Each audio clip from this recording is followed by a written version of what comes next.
Here. Pyrr. Tarvold? We were going to work on this. I have one question No, for I you. did exactly as much work as I intended. So, are you gonna apologize to me now, or is that later? Apologize for what? In any way, what do I have to apologize to you for? Okay, I guess that means later. He hasn't accepted Name what he's one done to me. thing that's gone wrong. It's not an apology if I tell you what you did wrong. Well, I can't apologize for a crime I didn't commit. That's true. I'm sorry if you're not good enough for this. But like I thought you would be better. So maybe that's on me. So you know what? I'm sorry that I assumed better of you. How about that? Okay. Let's go with that. That's the tone we want to set. Let's set that tone. What tone are you setting? I am here with my friend on the 3rd episode of Conquest, the podcast where we talk about video games, doing a great job. Hello, everyone. It's good to see you. We're all beautiful. It's a wonderful day here, and I have no idea where this is coming from.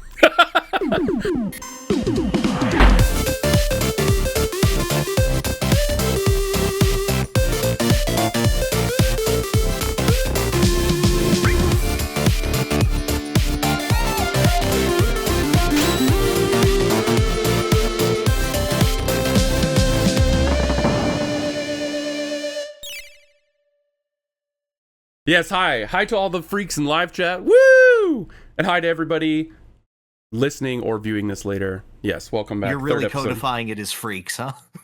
I thought that's what we said last time. That's what I said as a one-off, but now that you've said it twice, it's real. No, it's Hello, freaks. It's freaks endearing. Like, it's like... I love the freaks in chat. Yeah, Thank you, there are freaks. Like, it's an endearing... It's a term of endearment, okay? Okay. Like freak in the sheets. That being said, I don't know about them in that way, but like that's like a term of endearment. Yeah, that's what I call Dupless from Paper Mario. Yeah, there you go. It's the freaks that are here live. We can come up with a new term for the people listening afterwards, though. Yeah, I don't know. I'll have the brain power for that. I talk about video games, not be witty. No, you're very witty. You're very witty. You're right. It's my one redeeming feature. Yeah, so sorry about the delay. That's on me. It's kind of not on me, but it's on something that happened to me. My PC just completely crapped out near the end of December because I tried to install a video game on it, which installed a new driver, which just broke absolutely everything that I need in my life, like OBS and Adobe, and took many frustrating, stressful hours to fix. Eventually, after consulting friends, after consulting guides, after trying everything in my power, eventually I just had to take a backup of all the like files I have and start over from scratch. I didn't rebuild the thing or anything like that, but like full factory default, rebuilt. There's still some little quirks, like you know, she clicks a little when she moves her head, but it's exporting videos again, and I'm able to stream, so we're back? Yeah, no, delightful on that one. Yeah. You are bearing the lead a bit. Which game caused this? Oh, Final Fantasy Stranger of Paradise. Delightful. Yes. It was on sale for like $10. I wanted to play with a buddy of mine. He does not own a PS5. He's like, get it. Mm-hmm. So I got it. And he's like, install the new driver. It's not working. So I did. And then it broke my whole computer. And then he's like, oh, you should ask AI how to fix it. And I went, I'm going to kill you. I'm actually going to kill you. Like, our friendship level has lowered one notch. Have you decided to name your hard drive Chaos? Because it was killed. So true. The funny thing is, I've already beaten the game on PS5. I was doing it just for him. But I still love him, though. Don't ever say that to me again. Yeah, that's all I got for like an intro up here. What have you been playing lately? Bunch of games, bunch of fun games. I'll save our mutual for a bit. Which one? I did the mutual that we didn't agree upon and just stumbled into. Gotcha. Okay. With that said, looking at what I played, just a bunch of titles. I think it was only fair after the bait and switch I pulled last podcast, that's what it's called. Yep. Last podcast to play Umamusume Pretty Derby. Okay. Because as much as I did that, as much as there is a joke, I do legitimately enjoy Cinderella Grey. That anime series, I think, is actually fun to watch. As well as the... Is this a character name? No. That's the actual title of the show. Oh. Umamusume Cinderella Grey. But in the context of, what does Cinderella Grey mean in context? It is literally just... it's relating to, in the late 80s, a bunch of ashen horses who basically revitalized the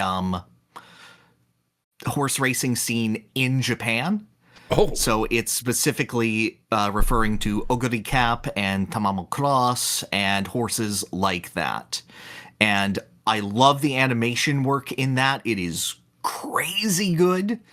It plays drama very well. One of the horse girls hits a post on her head while she's running out, and blood starts dripping down her face, and you get a camera POV shot of a horse race from behind with blood dripping down half of it, and it's crazy animation work. Whoa.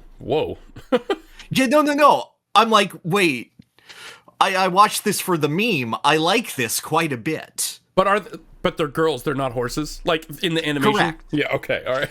Yeah, no. They're girls with basically a tail and ears, and... We call them horses. It's like, we can run really fast. That's our destiny. And like, yeah, is it stupid? 100%. Mm-hmm. But I have a greater tolerance for that to get to the good part than you do, I know. Oh, yeah. So I played the actual game, and overall, I think it is fine. Oh, because okay. When you look at it, you're just at the point of, okay, but what do you do, though? And most people go, but look at the horse, look at her backstory and stuff, and look at the outfit. And then you go, but what do you do, though? Yeah. So, like, gameplay is secondary to the cutesy allure. Exactly. And a lot of it is... stat building. It's very similar to something like, say, the Chow Garden or Princess Maker. It's one of those gradually build up the stats to get past this stat check. And if you don't do it, then it's game over. You have to do the whole run again, which I do appreciate because it does encourage, like, multiple playthroughs, because when your horse fails, like, halfway through, you go, okay, what skills did they learn? And then those skills can be inherited by whatever horse girl you use in the future. There's no breeding, though, right? No! Okay. Hell no! Okay. Because that's like kind of describing how breeding works in Pokemon, and I was like, oh no. Yeah, no. The horses... all of them are very gay. None of them fuck. Oh, okay. So let's just get it there. Gay virgin horses, got it. Yeah. Exactly. And overall, it's a very neat little stat building sort of adventure. There's a lot of history put into it. A lot of writing has gone into this game, a shocking amount. And it is the most bare bones bullshit I've ever read. The writing? Yeah. Yeah. It is the most, what if we all work together in order to improve ourselves, and we all have some differences, but by God, when we come together, we can do anything. It sounds like the spine of any shonen show. Yes. Like, beat evil with friendship. Yes, but the evil is just a mean trainer. It's like... the evil is just AJ from Pokemon with his fuck-ass Sandshrew. He was kind of evil. But, like... he had a difference in opinion. That's what we're calling evil nowadays. Yes, right. Yeah, absolutely. But no. Like, I got my favorite. I finished the run with Agnes Tachyon, my girl. Does it, like, And- have an end point? I mean, it's a mobile game, so I assume no. Yes, each individual character has a full, like, story mode where it's essentially you go through 3 years of their career and you have to fulfill these certain conditions or they lose. And each individual one is like, okay, I want to race in this race. Okay. And it will be different actual races in Japan from across a timeline. So your exact requirements for each individual run are different, and each one is individually a different kind of runner. One will be slow and will want to overtake everyone at the start. That's called It's Harurana. a racing game. One of the racers' traits is they're slow. Yes. I don't know, that just hit but me then like... they go fast at the end. Oh, okay. Yes. It's like, well, They I'm not wait, choosing that one. because otherwise they get tired. Yeah, okay. Some of them just run and you're like, oh god, I hope they don't die halfway through. It's very good at getting you to sit there and go, oh, I hope the horsey pulls ahead of the other horsey. This Wow. Sounds like Chihuahua races. Dude, Chihuahua races are so good. I know. I love Chihuahua races. Yeah. Is it ultimately a game that plays itself and you're like, God, I hope my horsey pops her ult so that she can go fast? Yeah. Yeah. Ultimately, I think it's fine. That's basically what I got coming away from it. Fine I is pretty good didn't- for a mobile game, though. Like, I agree. I didn't Yeah. find it inherently super predatory. What I appreciated is, like, right out of the gate, it goes, please age verify yourself. If you are a child, we are putting a spending limit on you. oh, And I'm like, of good. $10,000. Yes. 10,000 yen. I'm like, that is less evil than I expected you to be. That's cool. True. And, like, I appreciate the ideas and the world building, but, like, it's very much a game built on replay and the actual structure of the game. Like, each individual story mode playthrough, if you read all of the dialogue, would take, like, 4 or 5 hours. And there are dozens and dozens of horses. However, since you're encouraged to replay, so much of it is, yeah, just skip this shit. Yeah, this doesn't matter. Keep Does going. the game itself tell you that? Yes. Oh. On repeat playthroughs, it's like, On repeat stop. playthroughs. Okay. The game even has, like, encouragements of, like, get through a career mode playthrough as your daily. And I'm like, that's a 5-hour daily. It's like, it's not if you skip everything.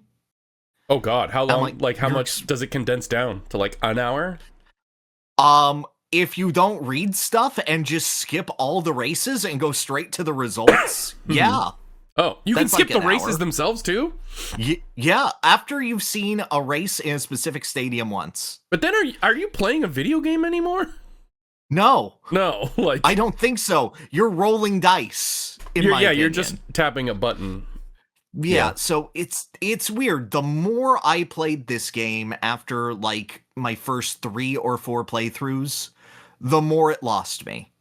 Now, when you say play, what is the gameplay? Do you have any input during a race, or do you set it and forget it? It's about as much gameplay as FF12. So you do set it and forget it, essentially. You set it and forget it, exactly. But yeah. can you actually, interrupt it and change up anything? No, when the horses run and they're going. Okay. So it's got a little. You sit there and you watch FF12 them. has a little more, but not much. Okay. It really doesn't, but I'm glad that you think that much of it. Yeah. I mean, FF12. If something came in that messed up your setup, you could always interrupt and change things. But is it like? Mhm. So you can't push it. Not even Chow. It's got less interaction than Chow No, Garden. you can't even do that. You just No. you assign. It'd be like if you could assign your Chow a skill where it's like there's a 70% chance if they're behind 3/4 of the way through a mile-long race, they will speed up. Okay.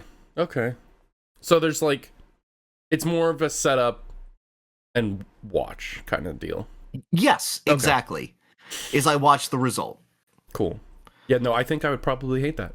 Yeah. I think you would. Yeah. But I just wanted to discuss it because no, that's fine. I'm not saying I hate discussing I want to give it just like its fair shake after it being a butt of a joke, because I legitimately enjoy parts of it. I'm pretty sure it's wildly successful at this point, right? Like, yeah, isn't like the entire universe like exploding? Now, it's all based on actual like horse history, right? Loosely. Yes, now, it is loosely based around it. So, are they going to like expand the lore to fictional horse history, or like that feels like a very shallow well to draw from, narratively speaking? It's deeper than you would think. Okay, maybe it is. Just in the ways that they adapt various characters, like the one that's always going around is, Gold Ship, the one with the silver long hair who drop kicks you. That's probably the fastest one, who famously was like, this horse will win a race whenever he feels like it. And any other time, he will gladly just fuck around. Maybe what they'll do to expand is like go into like dog shows or stuff like that, like totally different animals. Like, nah, like if they go into the point where it's like, okay, here's Alexander the Great's horse, how will he race? Okay, then like I'll be back in, but like there's some neat narrative ideas. Like Agnes Tachyon was famously a horse that was born with incredibly weak legs, and he did 4 races, killed all of them, like set records every single time, and then his legs just basically stopped functioning. Oh. So they reimagined the character as a mad scientist looking to push herself to the point of finding the optimal racing line, the optimal idea before basically her legs shatter and she dies. Oh, so like beat him with this instead of this, essentially. Yeah, no. Beat him with this, but like do this as best as possible and as optimally as possible, because you only get so much of this. Okay. Yeah, okay. Mm-hmm. And I like that. That's cool.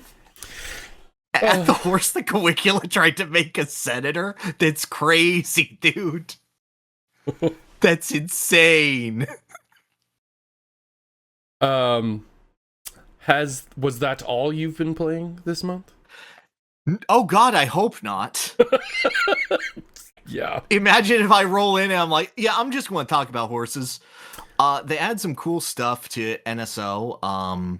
They added Wario World. And is that the cool stuff? No. Okay. I don't really like Wario World, unfortunately. I'm hitting that point in my life where I'm like, dang, I really like Wario. I don't know there's a single game from his that I don't give like higher than a really positive 7 out of 10. Are you including like the party games too? Yeah. I think like Smooth Moves is a really high 7 out of 10. I think that's his peak. Yeah, Smooth Moves. Yeah. Yeah. Don't diss Wario World. I'm dissing Wario World, because guess what? It runs out of game like 2 hours in. I haven't even fired it up. I'm curious. I am curious as to why it exists. Because I've heard the best thing I've heard about it is that you can play it now. That's it. Yeah, that's true. It's made by Treasure, so it's the Mischief Makers team. Okay. Yeah. So Mischief it's Makers like, is a acquired taste. I'll say that, but sorry to derail. No, not at all. You're correct. Mm-hmm. It's very fun. It's very flashy. It's got wacky enemy designs. You get to suplex a T-Rex. That's always fun. The issue is it's a beat 'em up where you have a single combo and nothing threatens you. Oh god, it's Dirge of Cerberus. At least you have a gun in that one. Yeah, that's basically accurate. And I don't know, it doesn't feel like it has enough ideas to warrant its playtime, and it's already only like a 5-hour game. Oh, really? I thought it was like a Mario level, like collectathon, 10 to 12.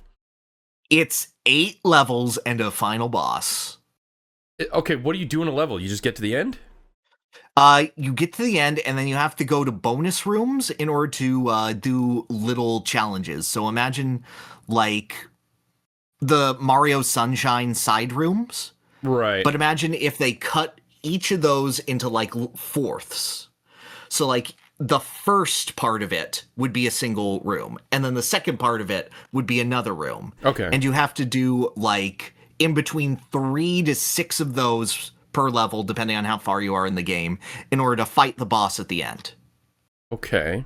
And are they not that fun? Or, like, designed well?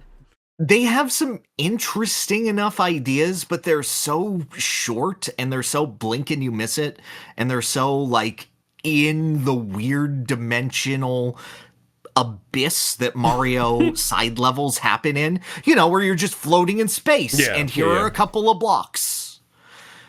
I don't think that they add much. Like, I think the average, like, Wario Land 4 puzzle room is a lot smarter on its easiest difficulty, and even those I don't think are great. Yeah. I've never been hooked or got deep into, like, any Wario platformer. I think I fired up 4 for, like, maybe half an hour, and I was like, I'm fine. Yeah. I'm good.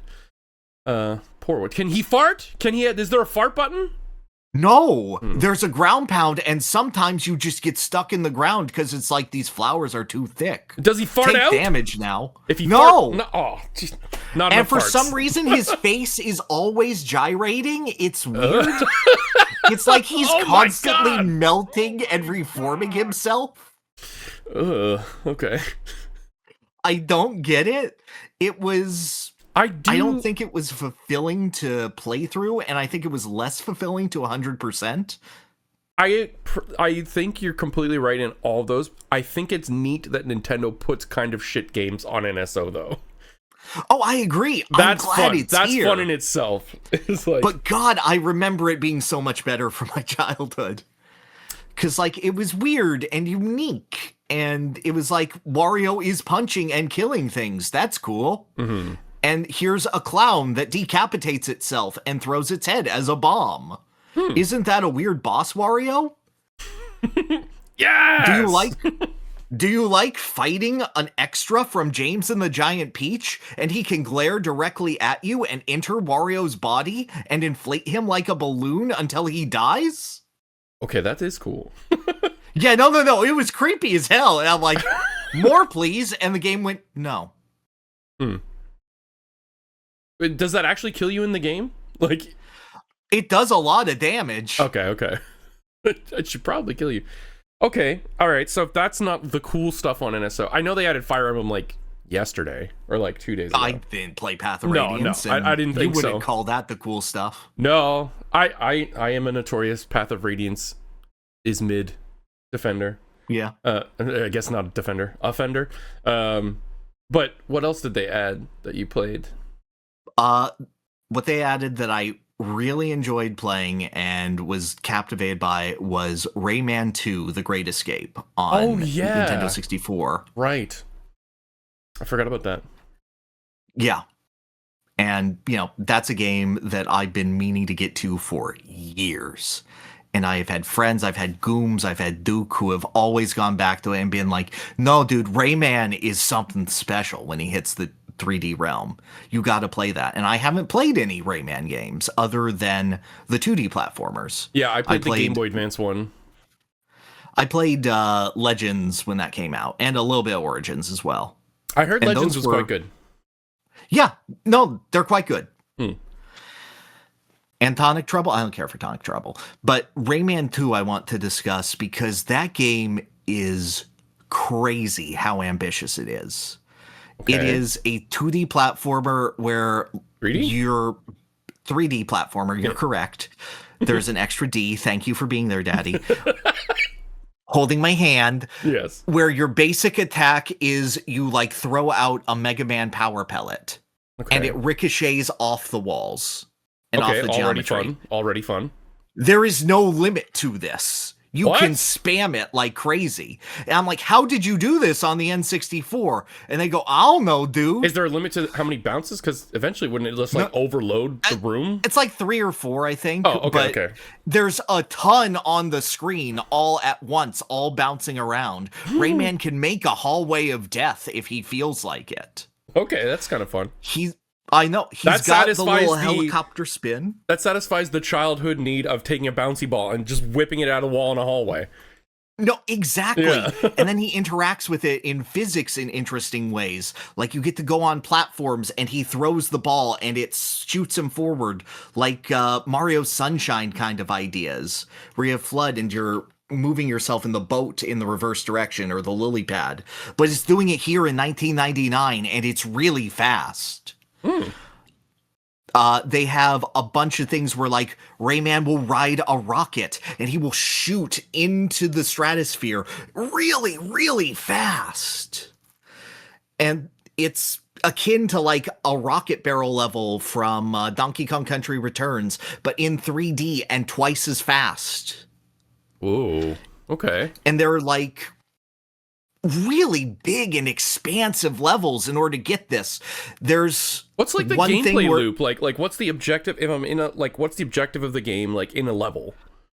Is it So- like collect or is it like get to the end or Both. If I Okay. had to compare it most similarly to something, it would be like Spyro level progression. Okay. Where it's like, there is this path, but there are constant branches in order to get collectibles in. Okay. And like every level, it's trying a new thing. It does like the Crash Bandicoot chase sequence, but from the perspective of the boulder. And instead of a boulder, you're seeing it from the jaws of a monster. And a monster is chasing you, and you're in its mouth as Rayman runs away from you. That's cool. It was sick as hell, dude. There's an entire level where you gain infinite jump. And the game revolves Like around space that. You jump? can just hold A and Rayman will just fly up with his hair. Oh, so it's essentially And like, it's like- Flappy Bird flight. Exactly. Yeah. Okay. But it's for an entire 3D platforming level, and you scale the entirety of the level, and you have to very carefully maneuver through obstacles. The game is wildly cool and absolutely fascinating. It is constantly tripping over its own dick. Oh no. Like, it is so ambitious and cool, and I don't think it controls well. I think it's very sloppy. The final boss sucks. Oh no. Like, real bad. What's up Because you're with the in a control? rocket. Oh, go ahead. Yeah, you're in a rocket. And basically what you have to do is you have to get a missile that's at the end of a hallway. But the hallway is very thin, so you have to do a very tight U-turn while he's shooting projectiles at you that you can't see because you're going down the hallway this way. Yeah. And if you get hit at any point, it resets to the start of the phase. One hit. One hit. Wow. Okay. Yeah. Crashing into a wall counts as a hit as well. Okay. So it just demands that you master this one room, essentially. Now, are Exactly. like the projectiles he shoots the same every time, or is it kind of random? No, they're homing. They're homing. Okay. What? How do you even? They're homing and stray. Yeah.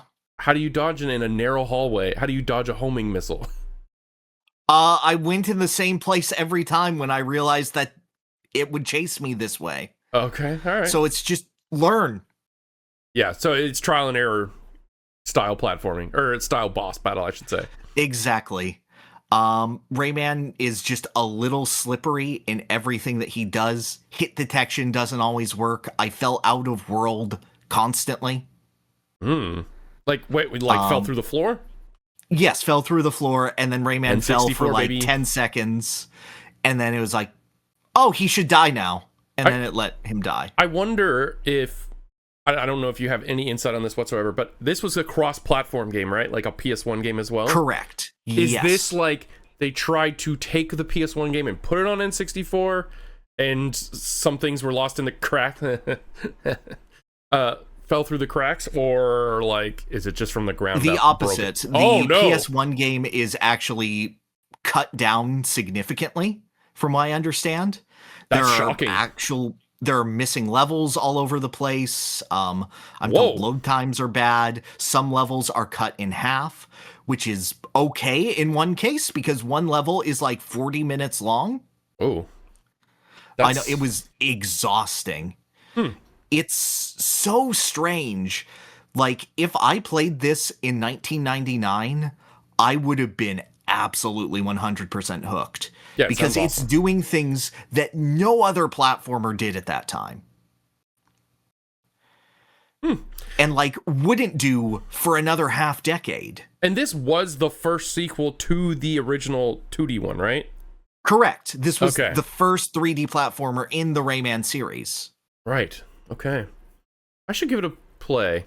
Or at least just mess around with it, see how it feels. Bad controls is something that it's tough for me to get over. But I can. If, like... Yeah. I don't need the controls to be, like, mega tight, as long as when I'm doing something, it feels good when I pull it off. Like, Mario 64 can get awkward in that way. But when you get good at Mario 64, then you feel like you can do anything. I agree. I think it's not quite tight enough to be like Mario 64. Oh, nothing on the console is, really. Oh, absolutely not. Yeah. But, like, I don't know, it's in, like, the DK64 controlling ballpark of this feels fine. You're doing the action you can do, and not much tech to it. Is that what you mean? You're sliding a little bit, but, like, it's okay. Like, Rayman feels like when he moves, his shoes are coated in oil, but he stops on a dime. What?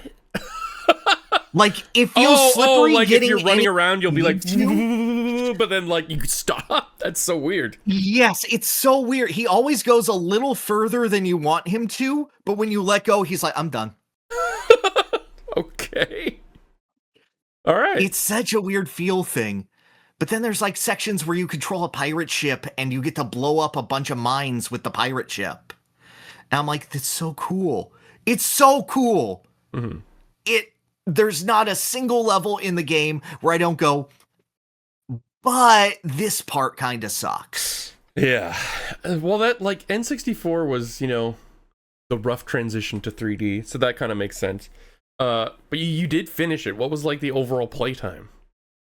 My overall playtime was probably about 7 hours, 7.5. Okay, all right. Well, like, I didn't 100% it. Is there any benefit to that? Satisfaction of 100%ing it. No, like, extra level, extra boss, nothing like that? Not that I know of. Okay. Don't care then. And I will say that there are bonus levels if you 100% them. Those are the most shit. Oh. Imagine if after every level, if you get 100%, you get the joy of doing a Canary Mary race. Oh. With Mecha Marathon controls. No. Pass. Yeah, right? I'm good. Yeah. That's not a prize, that's a punishment. 100%. Okay. All right. I still do want to mess around with it, that and Wario World, but I have no drive to complete either of them. But yeah, if there was one I would suggest, I would definitely put Rayman over Wario. Okay. I mean, they're just sitting there on NSO. Sometimes when I don't want to, like, get my full attention to a game, I'll scroll through NSO and pick something. Oh, definitely. Like, I started playing Donkey Kong Country 3, and I got through, like, 3 worlds, and I was like, yeah, this game's good.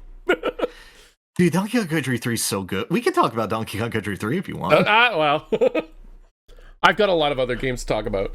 Okay. Yeah, I've got just one more if you want to start yapping, but... No, go ahead. Okay, I did want to look because I wanted to make sure, I want to close out 2025 with a game that came out in 2025 and was talked about a lot. And that game was Blueprints. Oh, okay. Are you familiar with Blueprints at all? Or Yes. what's your level of familiarity? It's a puzzle game that is very difficult to decipher with an element of RNG and time management. Or action management, I should say. Yes, action management, absolutely. Yeah. So Resource Blueprints is a sort of detective puzzling game that is very similar in layout to something like, say, the board game Betrayal at House on the Hill. Yeah, like a room generates in front of you, something happens in the room, etc., etc. Yeah, okay. It's a roguelike which has a pick 3 system, but the pick 3 is essentially what room you will walk into next. And it can be a room with a bunch of exits, a room that will give you more steps to go through the house, with each individual room you go in counting as one step forward and back every time you enter or exit a door. It could have a bad effect. It could be like, you enter this room, you lose half of your steps, but but there's a door pointing in every direction, and there's no other cost to it. This sounds like a game made by board game geeks, for sure. Oh, 100%. Yeah. I thought it would be a game where it's like, I entered the parlor, now I must solve the parlor puzzle. Can you solve my riddles and traps? And there are only like 4 rooms in the entire game that do that. Well, that's what I was going to ask. Is it like I enter a room and I have to solve the rooms puzzle? Or do I enter a room and it's a part of a greater puzzle that I must solve? Yes. So both. Okay. So a lot of rooms are there just for their functionality. Your goal is essentially to get to the final room at the end. And find a way to, link these random elements together, maybe find some rerolls, and find keys to unlock locked doors in order to get to the one at the end. The issue is when you get to the end, that room is locked, and there's only 3 rooms that can be generated that get you to that final room. So you have to unlock the switch in order to unlock that final room. There's a switch somewhere in a... Yes. A switch will randomly generate in a room? No, there are 3 specific rooms that will generate 3 specific switches that will unlock either the left, right, or front of the door. Okay. They will always be the same rooms, but you do have to get those rooms every time. Okay. Or at least one of those rooms, and then connect it to that side, which sucks if you're like, okay, I'm coming at it from the right. I've got only the right unlocked. That's the only way to it. I hope I don't spawn the bathroom. God damn it. So it is random. So is there a situation where you can like screw yourself out of even progressing? Very easily. Oh, so what happens? You just reset the entire floor? You have to go, okay, new day. And then the whole house gets reset. Holy shit. Okay, that sounds kind of cool, actually. You slowly start to pick up on various puzzles and ideas. There'll be straightforward puzzles, like, for example, the parlor has one, which is essentially... at least one of these boxes is telling the truth. At least one of these boxes is lying. There are 3 boxes. Which one has the prize? Gotcha. Okay. And every time that you get it correct, it will generate a new, slightly harder variant of it. And I went through like 45 variants of that 2 truths and a lie puzzle. Is there enough information that you can always guarantee you get it? Or is there enough information to narrow down like a coin flip? Like Voltorb flip? There is always enough information to guarantee it. Oh, okay. But I got it right basically 90% of the time. I think I missed it twice. Okay. But it's just like logic puzzles, essentially. Yes. Okay, that's fun. I like that. Yeah, the issue is I think that's the only logic puzzle in the game. Or at least it's the only one I found. Most of the other ones are room interconnectivity puzzles. Like, you could solve this if you got the boiler room. And then the boiler room has a puzzle about matching pipes in the right way so you can get water flow through the house. So that you can generate power in order to drain a thing. But you need the pool first in order to unlock the boiler room. So you need to draw the pool. How do you get a pool? You just randomly get lucky and get a pool? Yeah, you draw the pool. Oh, okay. And you have to learn that you need the pool in order to get the boiler room, so you need to get the pool first, so you aren't going to do the boiler room until you've done enough playthroughs where you go, oh, well, obviously I get the pool early. Okay. So overall, how are you feeling about it? Because it sounds like it's a very interesting concept, but it also sounds like it could be very frustrating.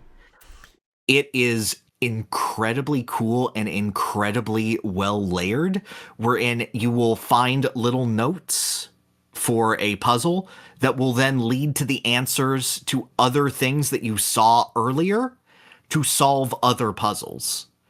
So it's a matter of Puzzlevania. Yeah, exactly. But your progression is just your knowledge.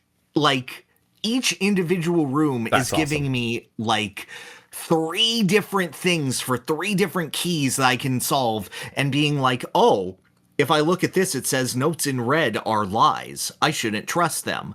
But then if I have the magnifying glass, I can look closer and it will say, except if they're handwritten.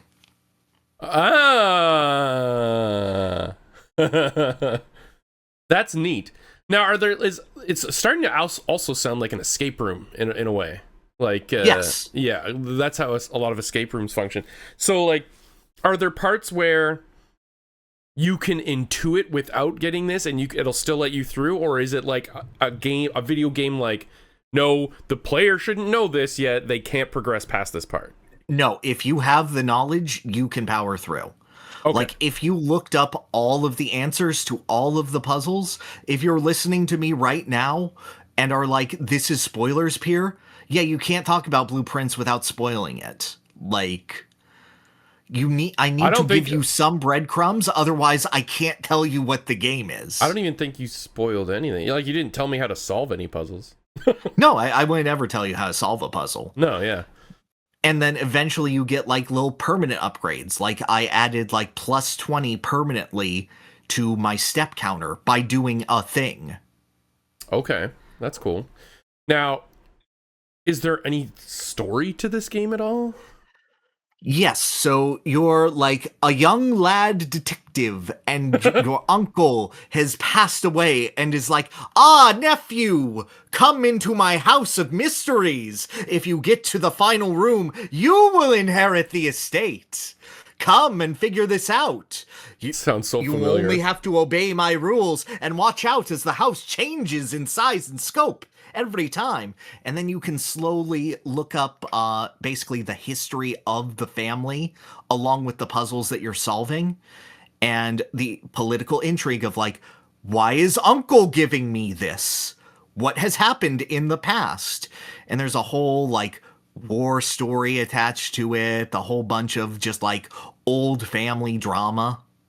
And is it like in cutscenes, or is it like more you intuit it by reading things? Is it more like it's more like it's Dark Resident Souls, Evil Metroid? Notes. Okay, I was gonna say like Dark Souls, Metroid Prime kind of storytelling. Yes. In that it's there if you want it, but you can just blow past it if you don't. Yes. But do the story chunks? Maybe this might be spoilers. Do the story chunks assist you in the puzzle solving? All right, don't answer that question. Don't answer that question. It's really layered for me to say. Did you beat it? That's a hard question to answer. Did I roll credits? Yes. Is this a near situation? No, it's that the game has an incredibly extensive post-game. Oh, okay. Wherein getting to do the main objective, getting to the final room, is how you roll credits. But there is like the entirety of the lore of the world that you can uncover slowly. And that is its own like final true objective. And I did not do that because by the time I got to the end, I was really sick of the game shit. Oh, okay. It ended in a frustrating, that was a satisfying end to, oh god, I'm glad it's over. The game is absolutely incredible when it is firing on all cylinders and you are learning new things every single time. If you are trying to do one specific thing, that is a nightmare. Mm-hmm. If your objective is just I would like to get to the last room, please. Then the game isn't conducive to that. It's like, no, you must look at the House of Mysteries and learn something different every time because we can't promise that you'll get there. And I'm like, that's nice. I would like to get to the end, please. And it goes, no! Haven't you solved the room puzzle with the 2 pictures? And I went, yes, I would like to get to the end, please. No, not quite yet. You haven't applied it yet. And I go, I would like to apply it after I get to the end. Well, see, that's what I was trying to ask earlier. I was trying to ask, like, if I just have the information, can I progress? Or is the game going to hard stop me anyway and say, no, you don't have the information yet? That's kind of what I was asking. No, it's not the information. It's that the game, you need to play with its RNG in order to get you where you need to go. Because, like, say you need to get to the greenhouse. If the game doesn't spawn the greenhouse, there's nothing you can do. Now, you can improve your odds to get the greenhouse, but sometimes you're just not going to get the greenhouse. Right. And does it like tell you the stack of the deck? Like, there are 3 greenhouses in this 40 card deck or anything like that? Or is it just completely random? Oh, okay. Nope. It's random, but you can learn, like, I'm spawning a room in this quadrant. These rooms are more likely to spawn here. I've noted.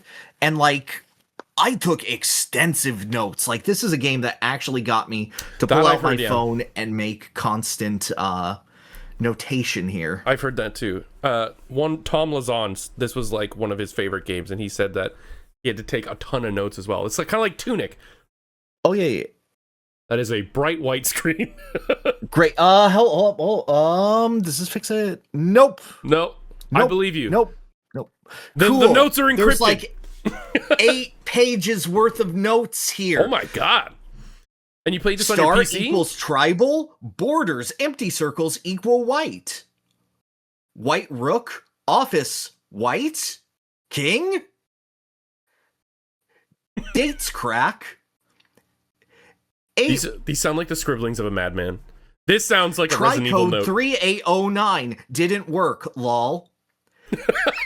This sounds like a piece of paper I would find in Resident Evil. Just Denny reading this. Ravane stole Baron's mail? The West Wing was closed on June 15th, 1983. What does that mean? I never picked up on this note. Okay. All right. So overall, how do you feel about it? It sounds like you feel very similar about Rayman. Like, very innovative, very cool ideas. Execution-wise, it can drag. Yes, but I think I prefer it to Rayman in the way it implements its ideas, but I inherently prefer Rayman as a system. Just because, like, I like 3D platformers more than I like walking through a house. I also think that, like, maybe this is just, like, a bias I have, but any game with a randomly generated layout, I find is not usually nearly as finely tuned design-wise than something where they have laid out the entire game for you and you just have to figure it out. I'm guessing Hades is good. What? No, dude, Hades is good. See, I haven't played Hades yet either, but that's a little different, all right? That's more about like skill and execution. This is more about like intuiting knowledge and also seemingly getting lucky. Like I don't know. It sounds like it was built for replay value, perhaps, or this extensive post game that you're talking about. Yes, yeah, this is a game for freaks who love it, and it is incredibly cleverly designed for that. I got tired. How's the music? The what? Oh. All right, no, I wouldn't like it. If I'm like... you tried to pull for this for the test. Oh, yeah, I did. I think I did, and it was like the most, generic ambient. Yeah, and you went there and you were like, y'all ever heard of Blueprints? No. Well, they heard of it, but they didn't recognize it from the music, yeah. No, of course. Okay, and you played this on Steam Deck? Or you're... I just played it on my PC. Oh, okay, cool. Well, that's good. I've seen that on the very high on a lot of people's lists, and then also a lot of people just say I fell off this very quickly. Yes, I believe it's like one of the top 10 games this year that people dropped. Mm-hmm. And yes, that makes sense. Yeah. I do like that it's like unforgiving in that, though. I find I like a game with a challenge. Oh no, I absolutely 100% respect it. I wouldn't have them change it.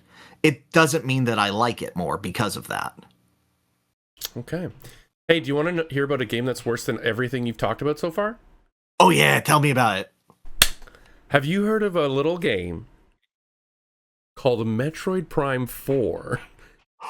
Beyond? Oh my god. Is it Beyond? It's Beyond, okay, yeah. No, tell me about this. Hell yeah.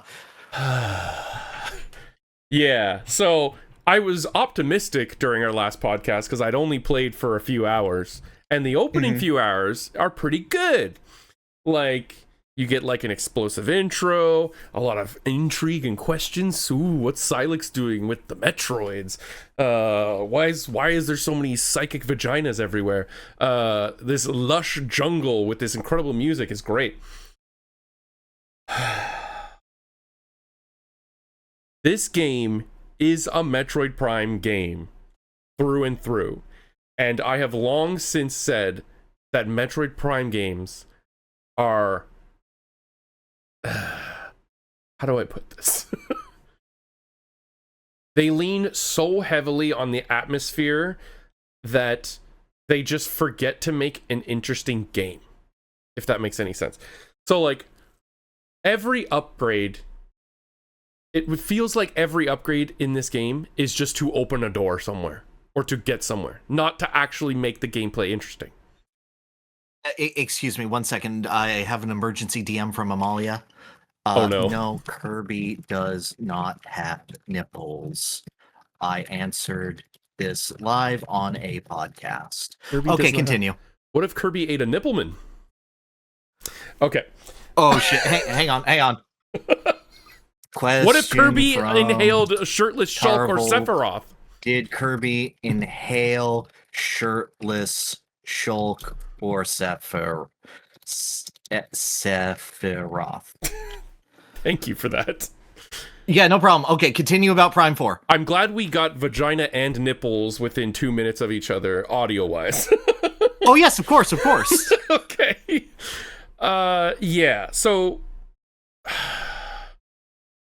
When most people think of like Metroidvanias, they think exploring a huge world, solving puzzles, getting upgrades, letting those upgrades open new chunks and let you do other things, right?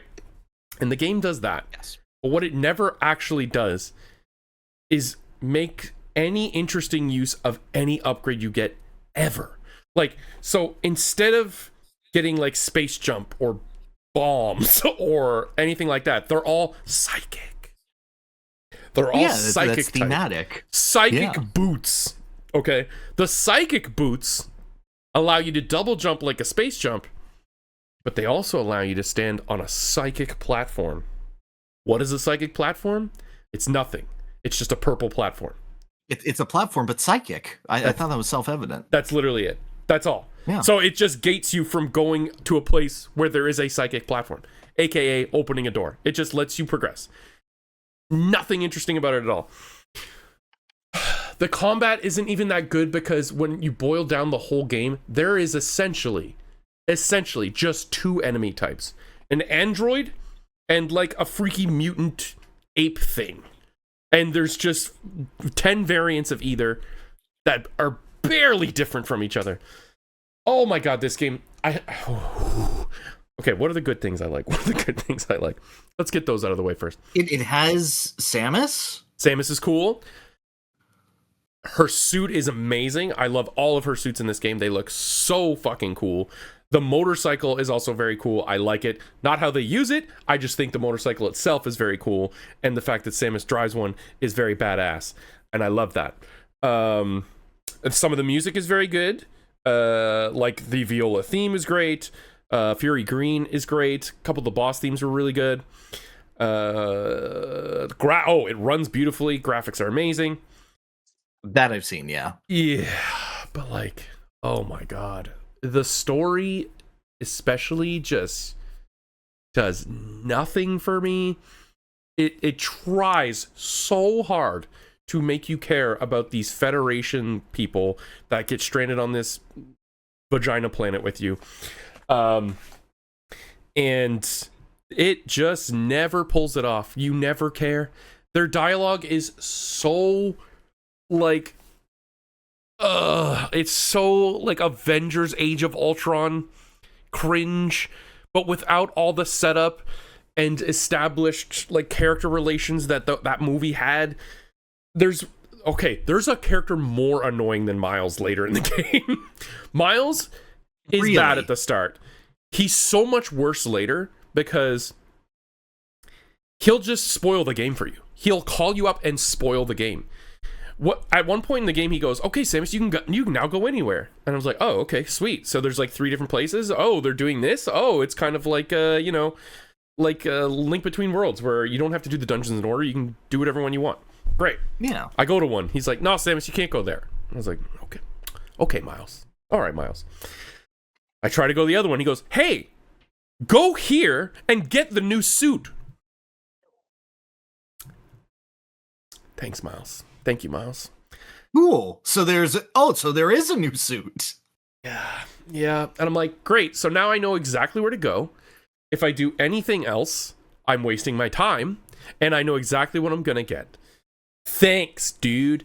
And then, oh god, there's such a... So he sets up shop in like the first area, the Fury Green area.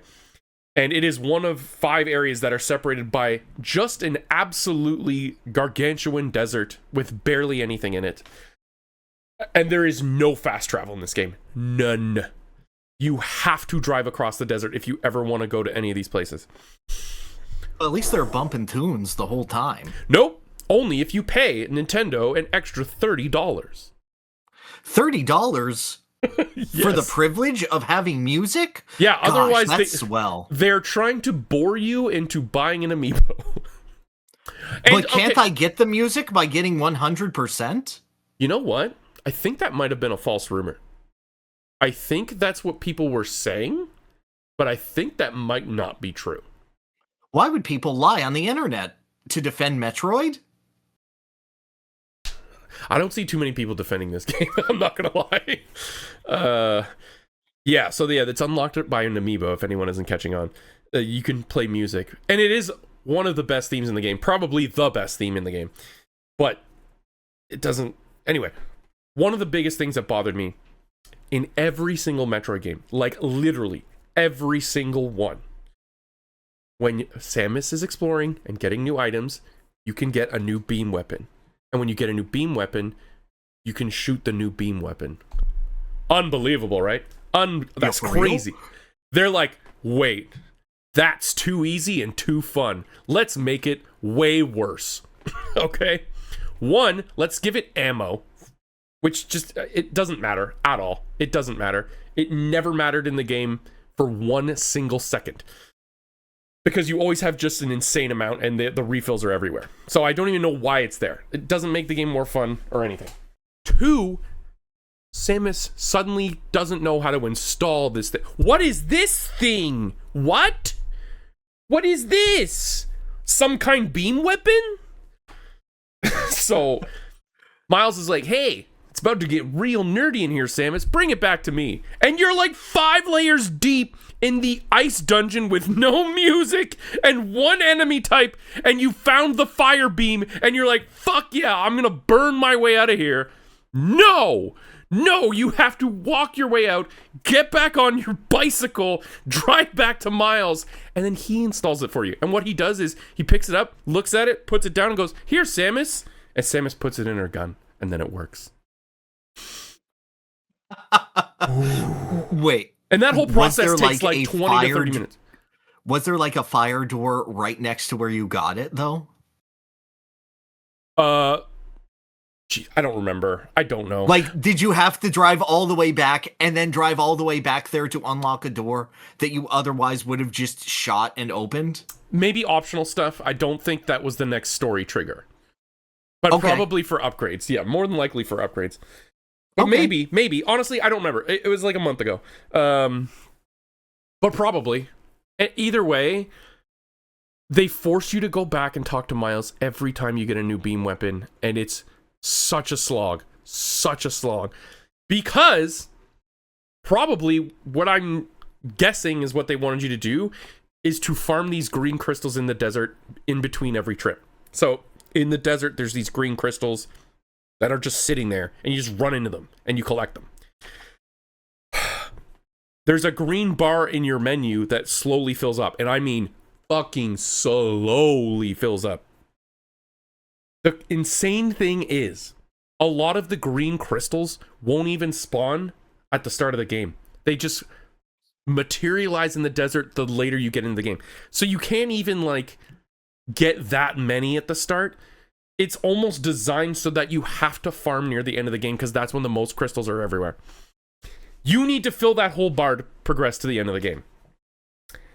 And when you do, when you get all these crystals and fill this bar, then you're like, all right, we're in the end game. No, you're not.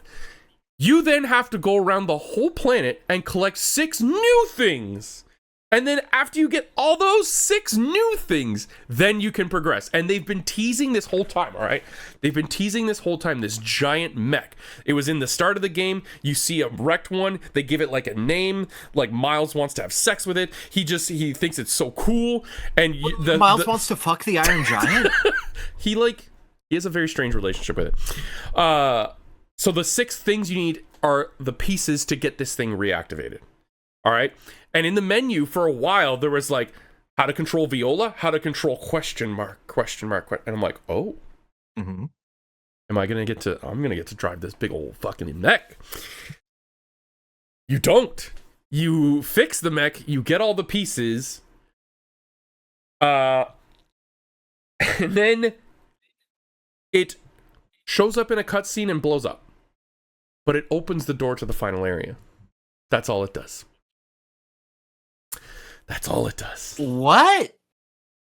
Oh my god. Did they not have time for it to be cool? Pyrr, they only had 8 years, okay? You can't ask for such gameplay innovations. Well, no. They reset development, so really they only had like 4.5 years. Yeah, that's insane. You can't expect that much from that. However, they also said that they couldn't fully reset it because there was already so much work done. So really they had like 4.5 years plus any indeterminate amount of time. Well, guys, we already had Miles in the voice booth. We can't change things now. we can't hire another voice actor. We don't have the budget to rehire Miles. We can't even hire a voice actor for Samus. Oh my god, speaking of, there are so many times in the game where for some reason Samus is treated like Link or like a Dragon Quest protagonist where like the other characters are sitting there asking Samus questions, talking to her, and she just, and then they go, okay, cool, Samus, great. And you're like, what the fuck? Samus talks. She's talked in other games. She has spoken. We've all heard it. She's not an asshole, but she feels like it in this game. No, that's more than what she gives. You're giving way more than what she gives. Oh, I just don't understand why they don't let her talk. Like, I understand there was a lot of negative feedback and pushback from other M because she talked way too much, but it wasn't that she talked way too much. It's that the shit she said was so stupid. Yeah, no. It's that it was bad, but like, yeah. I want you to take back some slander because like Link and the Dragon Quest protagonist have so much more implied personality than what I saw from Samus. Yeah, true. Like, they are assuming that you are having a conversation that is simply not voice acted, that you simply do not hear. That's more what I meant. Samus is Gordon Freeman, whereas like you just don't talk, and that's weird, but we're just going to move around that. But she's not even Gordon Freeman because I don't think Gordon Freeman has ever talked. Samus has talked. She has spoken. Oh, I guess she hasn't in the Prime games. Maybe she's built different then. Well, I no, don't because know. she goes, That's true. I have Jennifer Hale signed my trilogy. Exactly. She did something. She was in the booth. Yeah, and she still does in this game too. Like, she still grunts and stuff, but she refuses to talk to anyone, and it's so weird, it's so jarring, especially because they're trying to build like camaraderie. You're supposed to care. They're supposed to love you. Samus is supposed to care about them because, okay, spoilers for the ending, guys, if you don't want to hear the ending. They do like this big epic sacrifice, and you're meant to feel so bad. Oh, boo-hoo. Oh no. They all like hold Silex by one of his limbs while Samus escapes. And they're like, Samus is like, okay, bye. Him a hug. Yeah, they give Silex a big group hug and accept their death so that Samus can escape. Why? I don't know. Samus has like the psychic ability to open the portal home or whatever. Also, I don't know why Silex doesn't just go into his morph ball. He has a form of his morph ball. He could just do that and crumble them all and get a, but whatever. True. The whole the Metroids, okay, the whole setup is that like Silex is using Metroids to psychically control monsters and stuff. Never brought up again, ever. Metroids are not even spoken of. It's just... What? Wait. Nope, nothing. Aren't Metroids like the strongest thing? Yeah, and one that can not only suck your power, but take over your entire, like, mental faculties? It's like, okay, I caught Mewtwo so that I can have an army of Doduo attack you. Yeah. It's just not brought up. And then it turns out Silex is just like a pissed off Galactic Federation guy who was in like a war with Samus. Samus came in and did a big thing and saved the day, and then went to like help Silex up, and Silex went, no! And slapped her hand, and he was mad about it, and that's it. That's their whole that's their rivalry that's been built up for like yeah, he's a ever? jealous little man baby. That's basically it. And like even in like Sephiroth, but not hot. Sephiroth has layers. Sephiroth has a mom. Sephiroth has a job. But he's such a jealous man baby. True, but yeah, no, it's just I could go on. There's so many other things that bothered me. Like, nothing is a puzzle. Everything is just, do you have this upgrade? Yeah, good, you got it. It's like, oh, here's a puzzle. Go up this morph ball line. Oh, you got to the end. That's it. You got it. That's a puzzle. There was like 2 legitimate puzzles. One was like I had to switch some pipes around to like make a path so that my morph ball could get through. I was like, oh my god, a real puzzle. And another one was like, oh yeah, I actually spoke about it last time. It was when you had to get the machine to pick you up because it's a morph ball. Right. Anyways, right. I don't even... It's probably the worst Prime game. I don't know if what's it fighting with? 2 for me. I think 2 was like... 2 is kind of agonizingly, painfully slow and boring. And just like frustrating. Yeah, but 2 is like made... Yeah, like it's designed 2 in a way. multiplayer, which is fun. It does. The multiplayer in 2 is actually quite fun. I have fun every time we play it. I know. Yeah, it's probably the worst one. It's probably the worst. No, you know what? Maybe Hunters is worse. Hunters is probably worse. But it has multiplayer too. Yeah, and that I've never played. So I'm basing this solely off of the Hunters campaign. Okay. Yeah, just incredibly disappointing. However, the best part about it is that I was saying that it would be for the entire fucking year, and I was completely right. Like, I'm like, guys, this is going to be trash. Let's set our expectations at the rock bottom here. And they were met. They were met. Oh, good. Good. I was so worried that you'd be like, and somehow it found a way to pull out the shovel beam and get further down. No, there's some stuff that Miles had to install for me. Yes. Oh, God. Yeah. There is some cool stuff. I'll say, like, there's hidden shrines that can turn your fire, ice, and lightning beam, which, by the way, are the exact same fucking beams from Metroid Prime 1. The wave beam was electric, the ice beam was ice, and the plasma beam was fire. We're just doing the same thing again.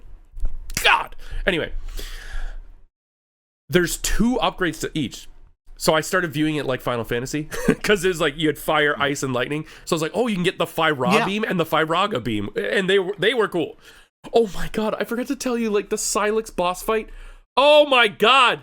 Okay. Hit me with this. It's a Final Fantasy 14 raid boss if you're the healer. What? No. Elaborate.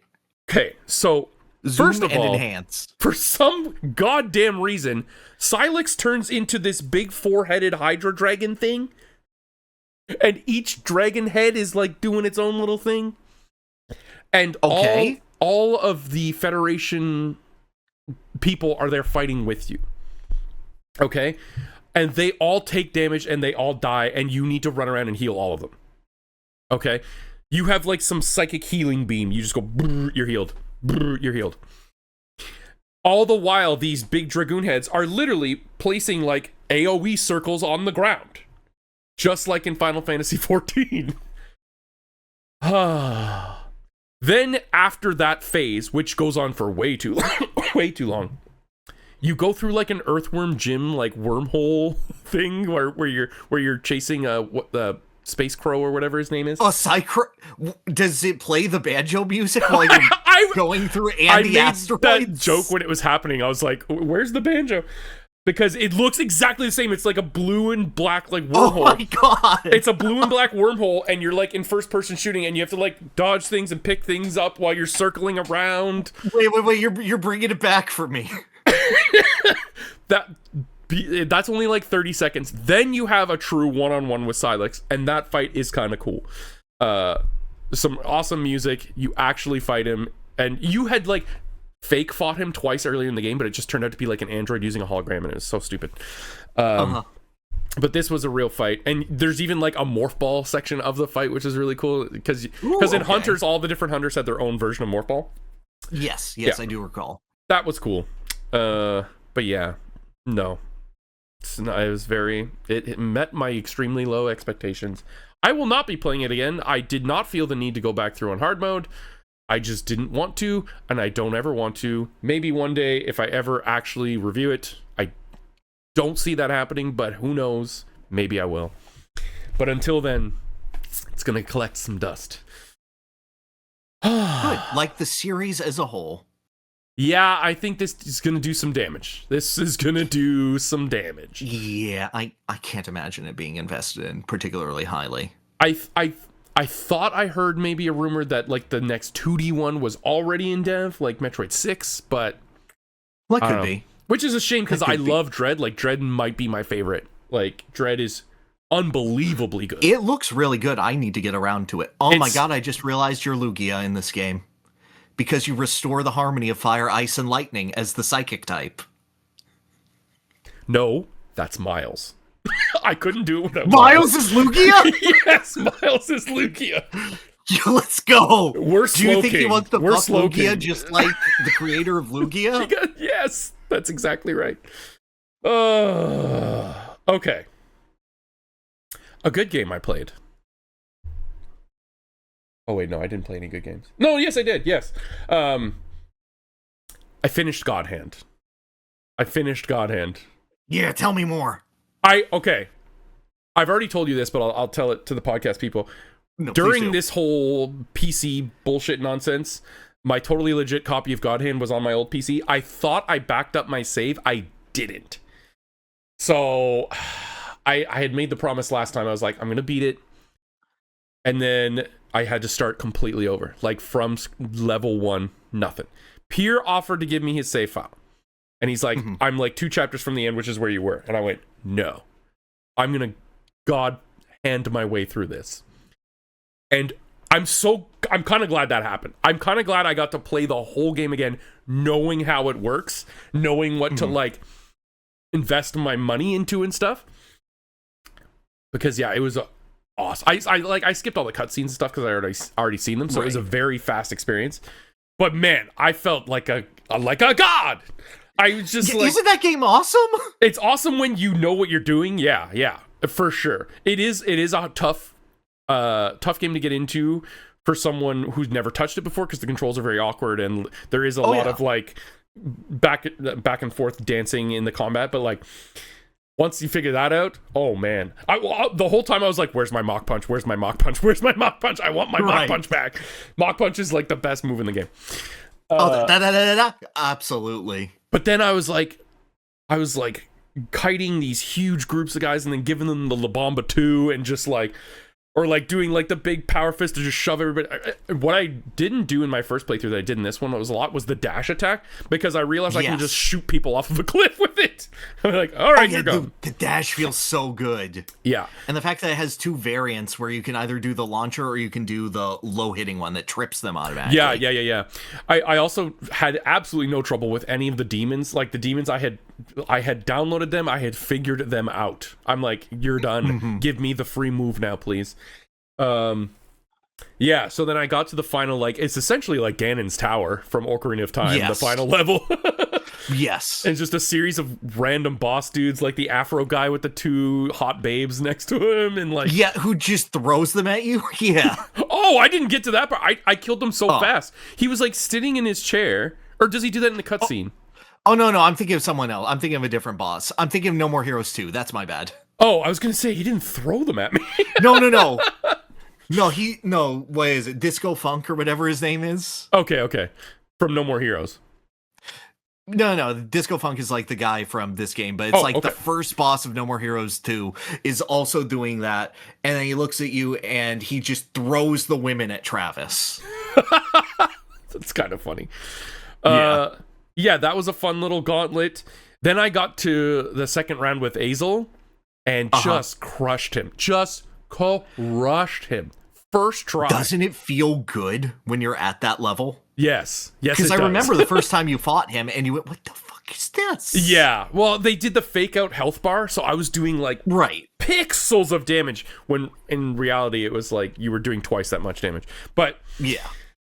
And he like dodges everything. That's another thing I completely abused this time through, was the up dodge. Was just like the spot dodge. The juking, yeah. Yes. Oh my god. Especially against the final boss. I don't even remember his name. Dark Lord Deathwick. I think it's like Azel or something. No, Azel's the guy. And then like he was like, oh, he was inside Azel the whole time. I don't know. Either way. Yeah. It's just a big black and red dragon. Magma dragon. It's the devil. Yeah. Yeah, it's the devil. He looks exactly like Deathwing from World of Warcraft.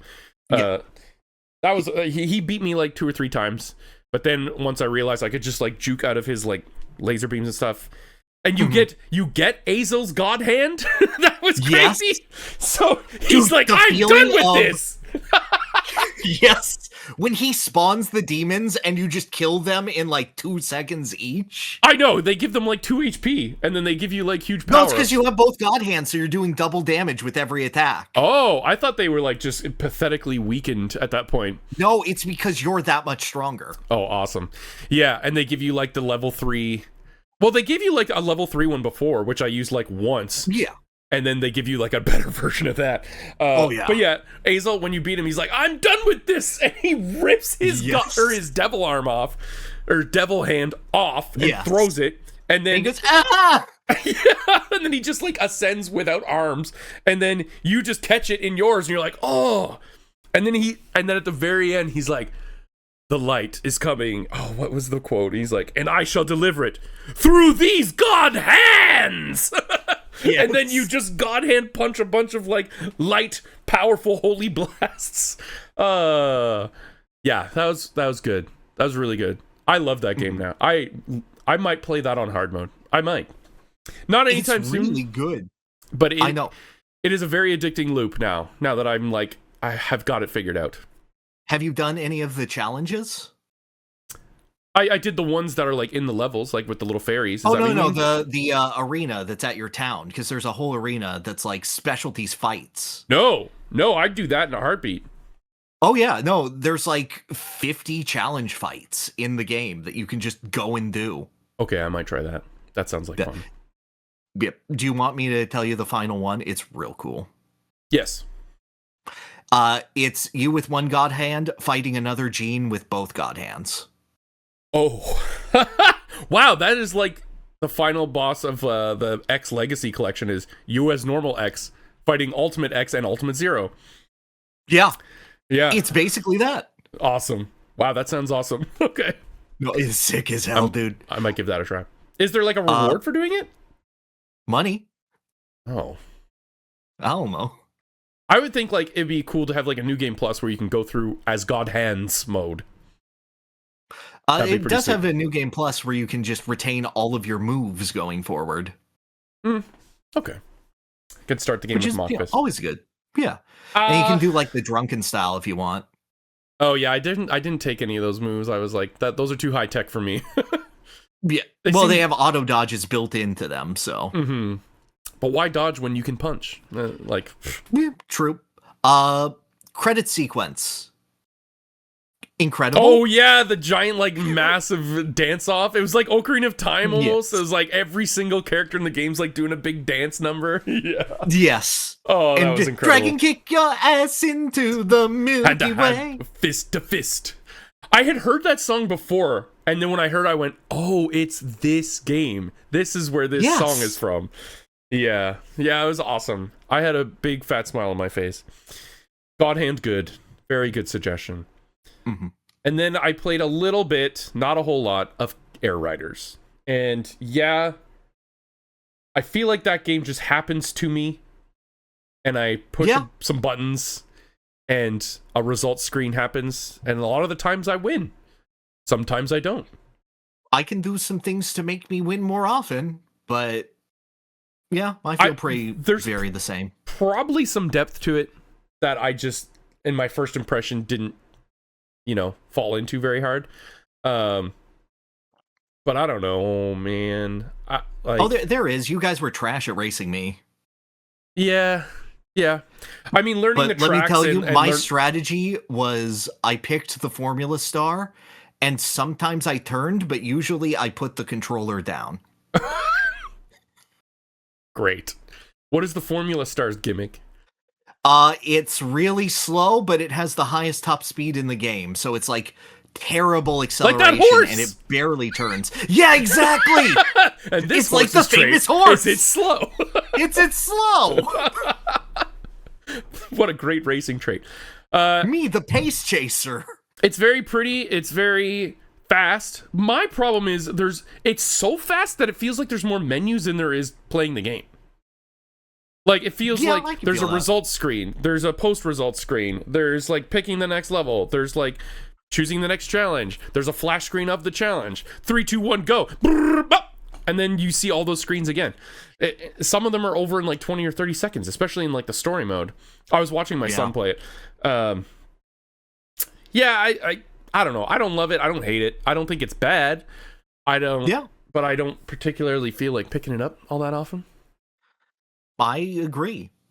I'll pick it up for a fun little challenge or side mode, but it's a novelty game for me. Yeah, or a quick rip with friends, but not for longer than an hour. City Trial, again, I've had this problem with the original. I feel like the game should be in the city itself. Ending with a mini game that is based on your pickups feels bad, especially because that game is also sometimes over in 20 seconds. Yeah. I would rather it never feels good just doing oval race. It would be great if it was a battle royale. I think maybe you have 3 lives. You drop half your stats if you die or something. And maybe if you have you ever done one that ended with the boss fight? I think no, not in Air Riders. I remember in Air Ride, yeah. Okay, we could never kill DDT. Oh yeah, I find that the boss fights are the most satisfying way to end the city trial modes. Sometimes they drop bosses in them. I've seen that giant wheelie or Krakow. Yeah, but there are some where it's the same bosses as are in the single player mode. Okay. They'll just put you against Robo DDD or something. Seeing a lot of the old bosses was really cool though. That was awesome. Oh yeah. 02 and Nightmare and stuff like that. No, I clap when, Nightmare does something as opposed to just existing. Mm-hmm, mm-hmm. What an incredible potential, man, for the entire Kirby series. He'll do something this game. Yes. Yay! Yeah, I don't really have that much to say about it. I mean, you talked about it much more in depth last time, so we don't have to talk about it. Oh, certainly. Yeah. Do we talk about the other one now? Clearly, if you don't got anything else. I don't have anything else. I don't think I played anything else. Okay, great. Other than Donkey Kong Country 3. But no, let's not talk about Donkey Kong Country 3. All right. Because we took a journey together that's still ongoing. The journey continues, as they say. Yep. But you also took a side journey that was like the entire journey again? Yep. I did, and I finished it. That's crazy when they do that. It's not that crazy. Go ahead. That sounds miserable, especially because you had the highlights of someone else's journey going on in the background of your journey. Oh, that video was like an hour and a half. I dropped a lot of time into this. Okay, let's say what the game is, maybe. All right. 3, 2, 1. DK. Meat and Fuck Kingdom. Oh. What did you say? I said Me and Fuck Kingdom, Steve. Me in Fuck Kingdom? Meat and Fuck Kingdom. Oh, I said DK. I was correct. Oh, yeah, no, you're correct. Yeah, we're playing DK. It's Dokapon Kingdom. Dokapon Kingdom. Connect. Oh my god, it's DKC. I didn't even realize. I hate that for you. if you come to me at the end of this and are like, yeah, this is actually the superior DKC, I'm going to shit and cry. Which DKC do you prefer? Yeah, so I had picked it up last month and we talked about it briefly. I had the Wii version. I played a bit with my son and I was like, that's cool. I decided to get him the Switch version for Christmas and he loves it. And I have a campaign going with him too. I have a campaign going with just him. I have a campaign going with him and his uncle. I have a campaign going with you and the Nutbusters. And then I completed my own, I think this morning. Yeah, this morning I beat it. I'm very much addicted to this game. I think it's... I can tell, yes. Such a fun fucking game. And honestly, playing with the 3 AIs, it's not miserable at all. You can set their turns to go very fast. There's an AI speed so that they fly through their turns. Not so fast that you can't tell what they're doing. There was a couple times I go, wait, what? Whoa, what happened? But, yeah, sometimes they just like lock on to a hidden space and you go, what? Yeah. But where do you even start with this? Okay, so for anyone who's not familiar, we did talk about it last time. Go back and watch it. We did. It's the RPG board game. Yeah, D&D, essentially. But we did the story mode, which is much different than just like Mario Party mode. This is like a grand adventure, a grand quest. With class changes, betrayal, unbelievably overpowered comeback mechanics, hilarious in-game lore stories. Like, this game is just like a palette for such memorable experiences, I feel like. Oh, completely. Like, for instance... And, like, all of it will become emergent from the gameplay, essentially. Yes. And just the random number generator of, oh, he hate me. Yep. This character hates me. This game hates you. This game hates you. This game wants you to hate your friends. And this game wants your friends to hate you. Like, that's it. That is the goal, I think, of this game. Whoops. No. I've heard it as the game that causes divorces, and it's true. Yeah, I can totally see that. Because especially when it's for human players, it's not a co-op game. You're not cooperatively trying to save Dokapon Kingdom. The king says at the start, the richest one of you will be the king and get my daughter. And he does ask her permission. He says, is that okay? And she goes, yeah, okay. But then she goes, I guess I have to, as princess. So, and then he goes, oh, hell yeah. Do you know the ending of the game? Of course you know the ending cutscene? Yes. I imagine there's 2 variants. I got one variant, and I went, oh, wow. This is Atlas. Yeah. Anyway, I won't spoil the ending. So yeah, in our game, for sure, you had like the tale of the world hates you and you must die instantly as baby and constantly, and you must always suffer from fear and poison. Oh, true. Yeah. True. So I started the game and I went, okay, I'm not going to get out of the starting area first. I'm just going to stay here and I'm going to get a level from the level 1 kobold. I miss my attack on the kobold and then it strikes me and kills me. I am behind multiple turns because I couldn't beat a level 1 kobold. Yeah.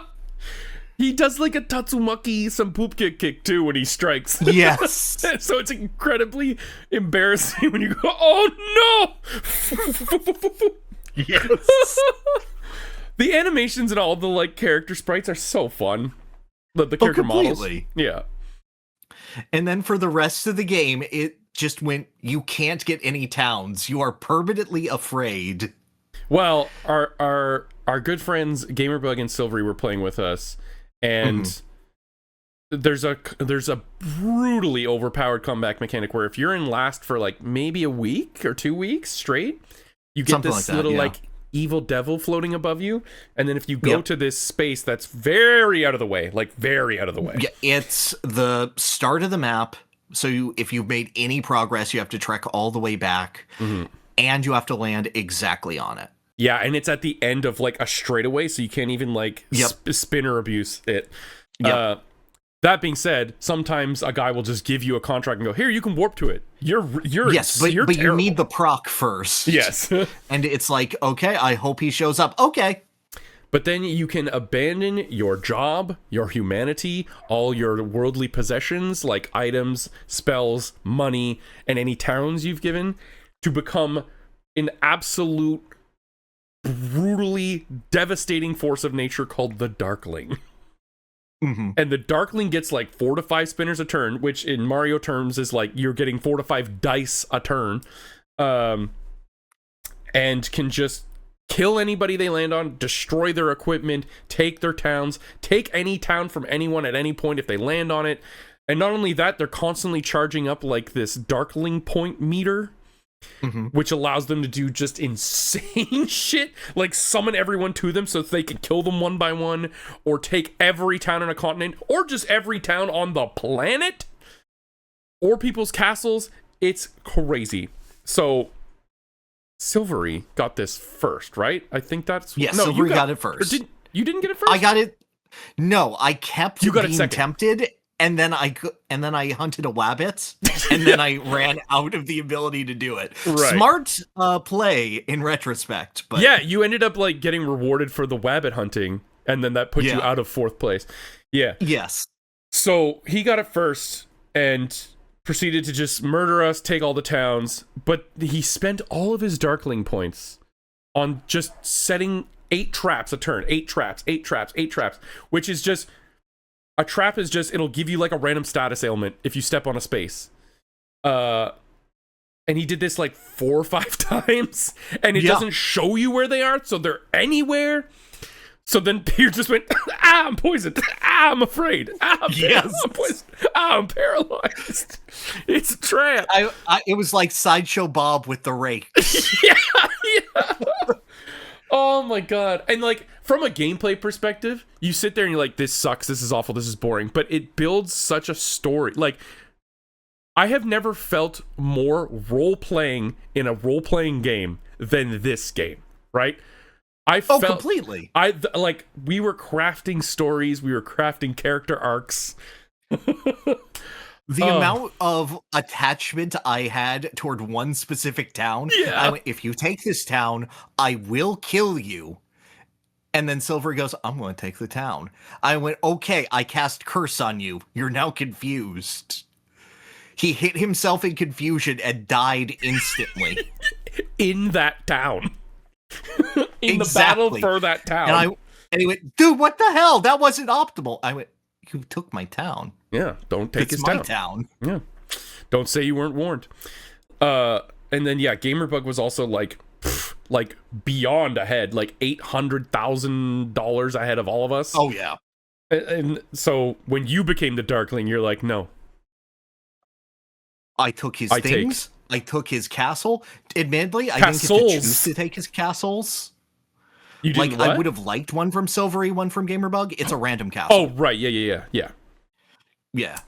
I wonder if it always takes the most expensive one.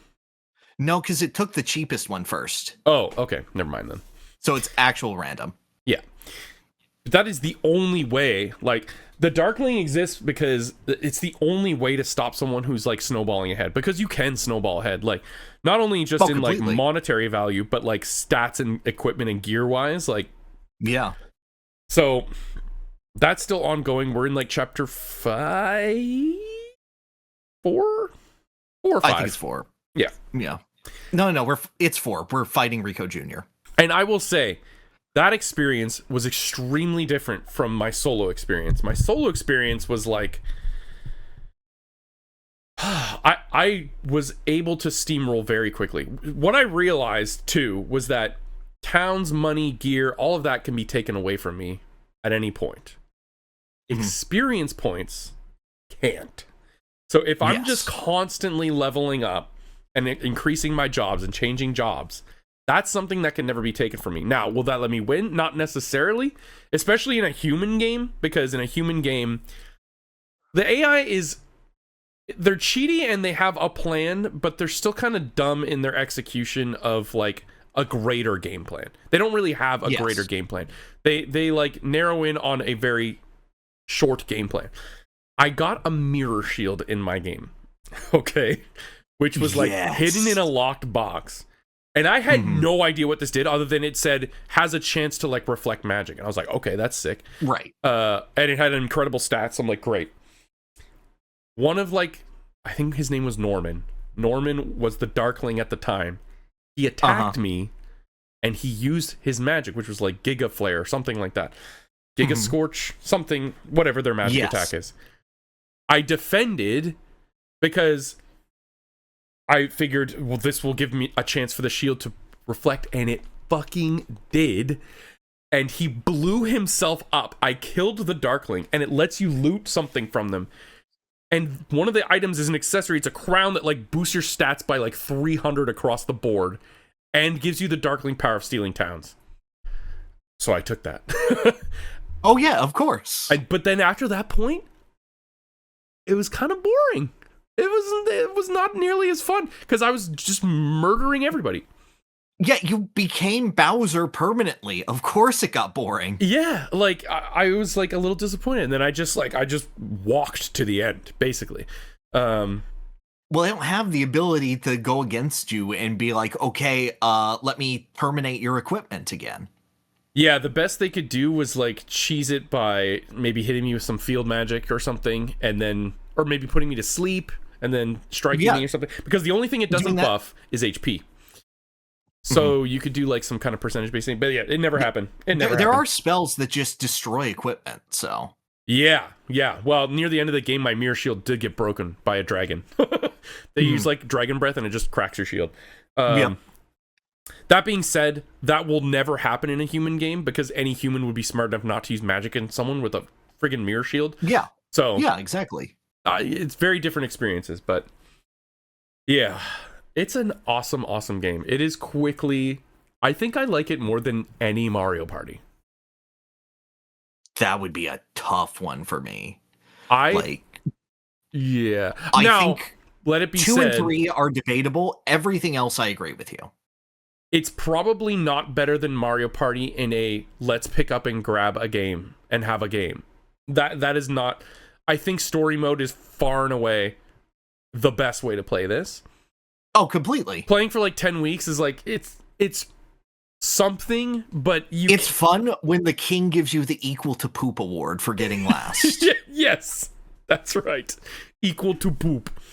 But the value I'm finding is the ability to set the stage to craft stories with friends and everything like that, which it still can happen in like, 5 to 6 week game, but like, oh yeah, but like, we're what, 15 hours in and we're on chapter 4 of 10? Yeah, we just keep murdering each other. Yeah, it's great. It is, yeah. Because at least one of you needs to like kill a very powerful monster or deliver a very important thing for the story to progress, and it walls you off from progressing. And if everyone is just literally grabbing the leg of the next person and tearing them down every time, no progress is ever made. And it's fun. It is. Yeah. Because eventually the person who does like struggle their way and get that gets rewarded. So yeah, I will still say Mario Party is better for an actual party game, I would think. But like, I'm having so much more fun with this. I get so invested in my character and my build and my job and my equipment. and like my stupid little you. Yeah, every turn, just Sam Riegel busting his vocal cords, going ew. Yeah, I have like snarky girl character or whatever, or like meanie or something like that. So every time my turn starts, or when we go to the post game stats, it just goes ew. It's so funny. Excellent. Yeah. So yeah, I'm excited to keep playing that. Yeah. Whenever that happens, it's destroying my sleep schedule though, because we play way too late for an Atlantic boy like me.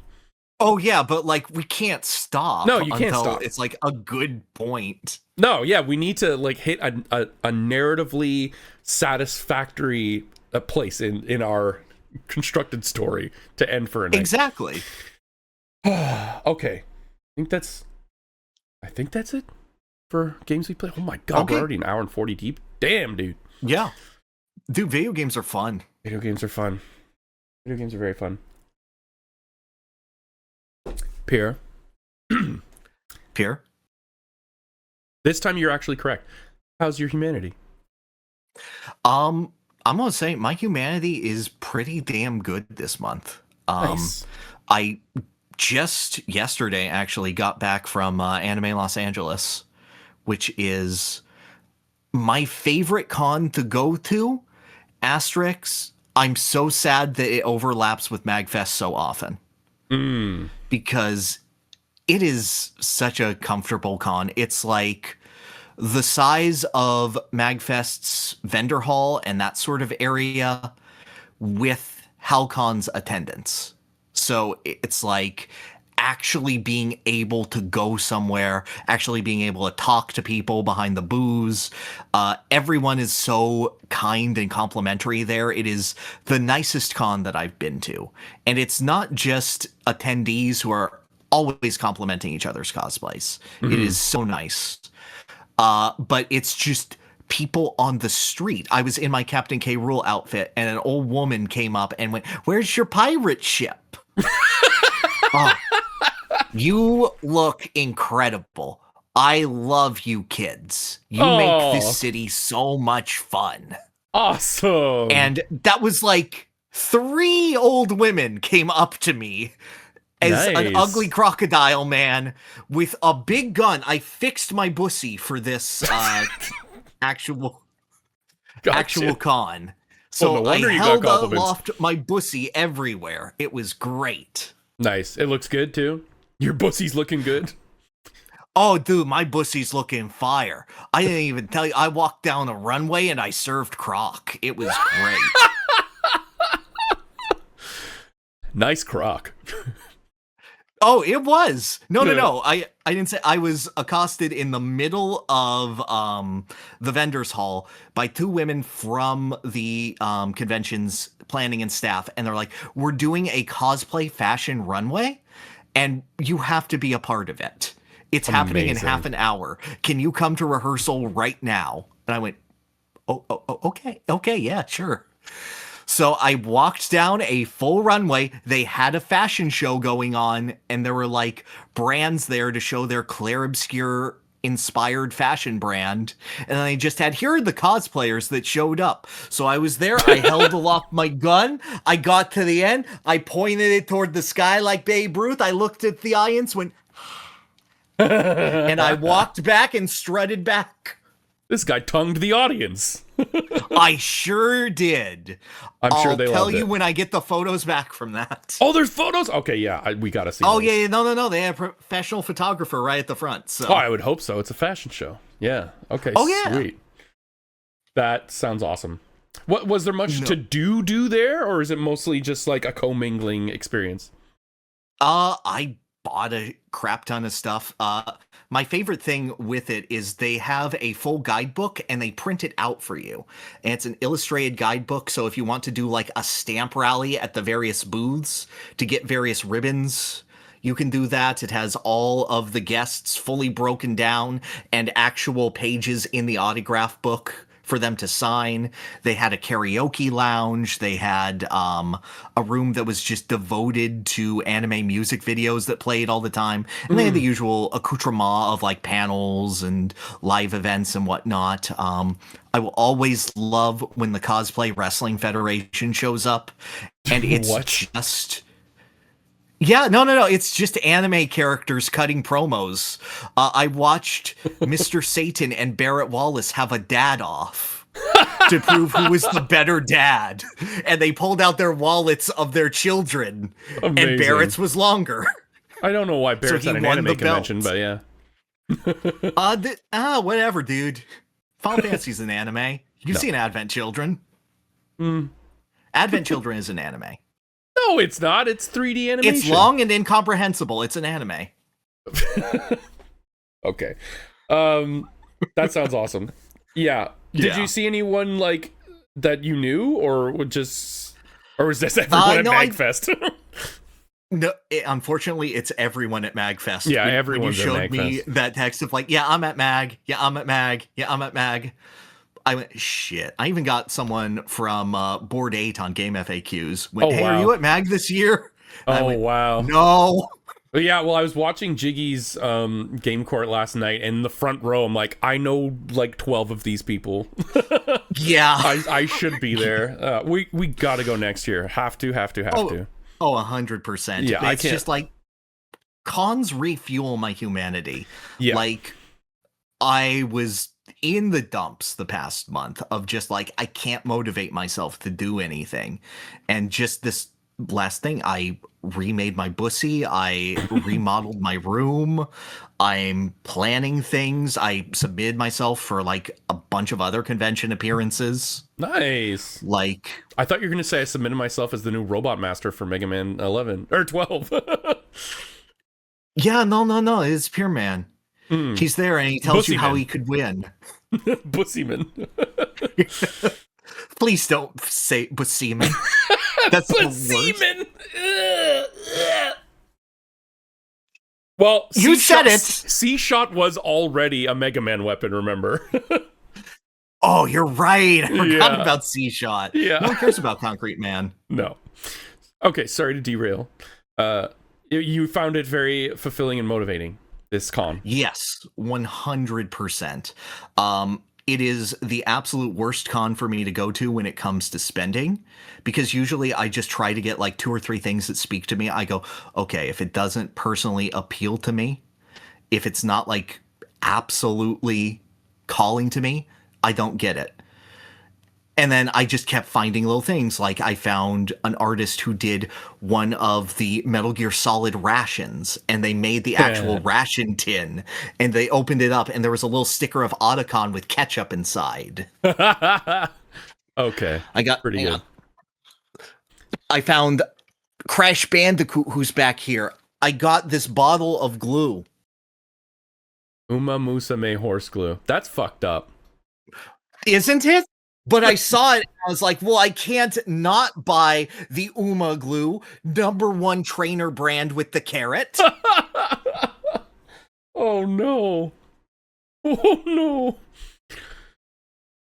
I do love when I find, like, one specific thing that's like, well, this was built for me. Like, for instance, like, in this house, we play Friday Night from Yakuza every Friday night. And I saw a standee that was literally Majima and Kiryu dancing to Friday Night. And I was like, well, how am I supposed to not buy this now?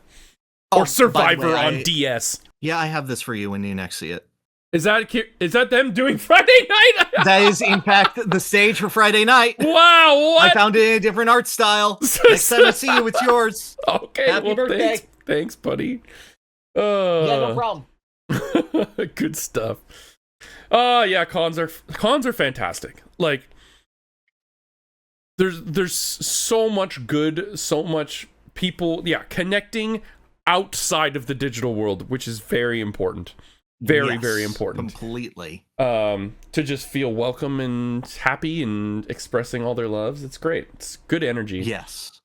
I have a friend that goes to like 10 a year for that exact reason. Yeah, I feel better about making content with it. I don't feel alone in making it. Mm-hmm. And that feels good. There are 2 problems with cons. Well, there's many, but two big ones. One, you almost always get sick. Honestly, I didn't after Halcon, which was crazy. I recovered very quickly after that one. And two, the bitch slap of real life coming back after a con is so harsh. It's just like, oh, real life again. The post-con blues is what I'm trying to get at. Like, there is a lot, like you said, like it fills the tank and it motivates you, but then you're just like, oh, I could like remember the con. Yeah, it was really good. Yeah, MakeFest has to happen. I want to look at going to some other ones too, like Too Many Games or PAX. Although I heard Too Many Games is kind of weird, but I might. I'm looking to like C2E2 and Emerald City Comic Con. Heard Momo is also good. But I've heard Momo and like Momo Holiday Matsuri. Yeah, we'll see. But yeah, it's just a lot of fun. Yeah. So your humanity's doing good. That's good. My humanity's doing good. I also found a video game there that I'd never played before. It was like a Konami boxing game. There was a motion capture one where you actually swung boxing gloves and had to juke out of the way to do punch-out dodges. It was fun. Wii Sports? Yeah, but like real. Oh. And like the gloves wrapped around your hand, so it was like you actually were fisting. Oh, so, that's cool. Yeah. Nice. So it felt good. So they had a big arcade there too? Small arcade, but yeah. Well, anything small compared to the MagFest arcade. That thing's It had insane. 8 DDR machines, so it was good. You're good. People die in unidances. Yep. My humanity? You ask? I do ask. Okay. Tarvold?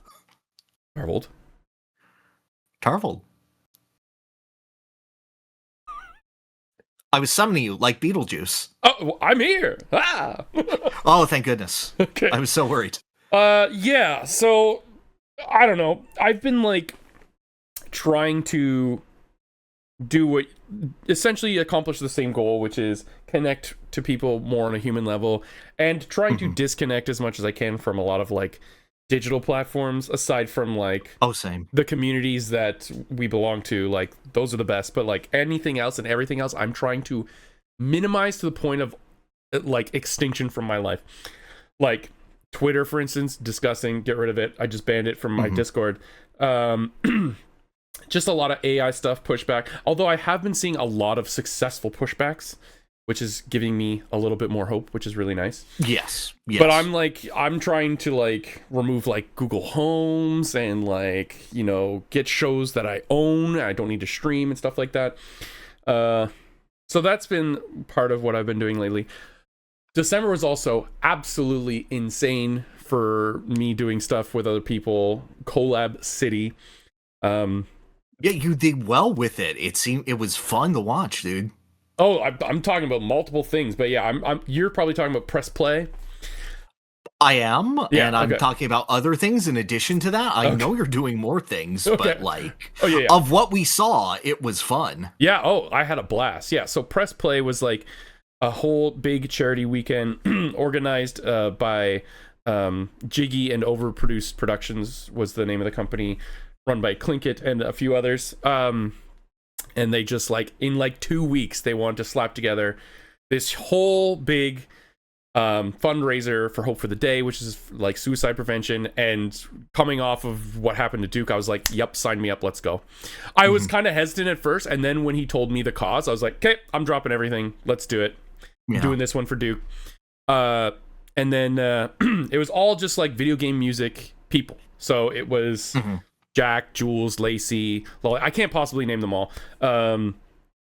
Those were, but the people I was familiar with before I went were like Jack, Jules, and Lacey, and Jiggy, and then and also Ro and Tara were there as well. Well, they were remote, but they were part of it. And then I just met a whole bunch of new people, and they're all like, musicians are so fucking cool. They're so cool, and they're so easy to get along with, and they're just such genuine people, and they love what they do, and they're so passionate and talented, and it's impossible to not sit in a room with all of them and not feel blessed that like you're surrounded by all this raw talent and good energy. We had so many laughs, so many like tender good moments. It was Unbelievable. I was terrified going in. I'm like, I am the untalented one. Because I was the only one on the talent list that wasn't a musician. So like they would have to say everything like, all right, musicians and Tarvold, this is what we're going to do, musicians and Tarvold. I was like, guys, give me a cowbell. Hey, they included you. I was like, if you give me a cowbell or something, we could just say musicians. We don't have to do this anymore. I was like, no, I'll give you the triangle and give you a Chunky Kong cosplay. It'd be fantastic. Yeah. So like the night before we go, or maybe 2 nights before we go, Jiggy's like, can we hop on a call? I'm like, yeah, sure. And I hop on a call with Jiggy, and there's like 10 people in there, and they're like, hey, Tarvel, we're going to give you 2 hours to start the show. Can you do that? And I was like, yes. Yeah, okay. Okay. I was like, yes, of course I can. What? I was like, what do you want me to do? They're like, oh, you'll come up with something. We want you to like come up with a game that like kind of melds everyone together, brings everyone together, and like breaks the ice essentially, and sets the tone for like the rest of the weekend. So that's when I came up with like the heads up game. So I was like, okay, it'd be fun to have people go up and act out different video game characters, or like have to sing a famous video game song and see if all the musicians could get it. And it did. It ended up being really cool. What I was blown away by was just the production value. There was like 15 cameras. There was like a whole set. There was a production crew of like 7 or 8 people, all with headsets, like talking to each other. Jiggy is so good with like the cinematography of everything too, and like they do like the fade outs and the pan arounds, and he's got like this balance cam thing, and like, no, the fact that you're telling me this came together in 2 weeks from passion is incredible, because it was so well produced and so well thought out. It was, well, it was very well produced. But most of everything you saw, we all came up with that like very shortly before we went on. We were like, okay, we got this set coming up. We're gonna do these incentives, and then the production team was just so good and so fast that they could like whip it together instantly. And then, like, and they were like, Tarvold, anything you need, tell me what you want to do, tell me how we do it, and we'll just do it. And I was like, okay, I want to do Family Feud. They're like, okay, let's whip together a whole Family Feud game. And they did it so fast and with such professionalism and quality. I was blown away. It was so good. I would totally do it again. And they basically just said, like, you're the unofficial MC of this whole thing now. So whenever, like, we need to fill dead air, whenever we need to read donations, whenever we need to, like, introduce things, you're the guy.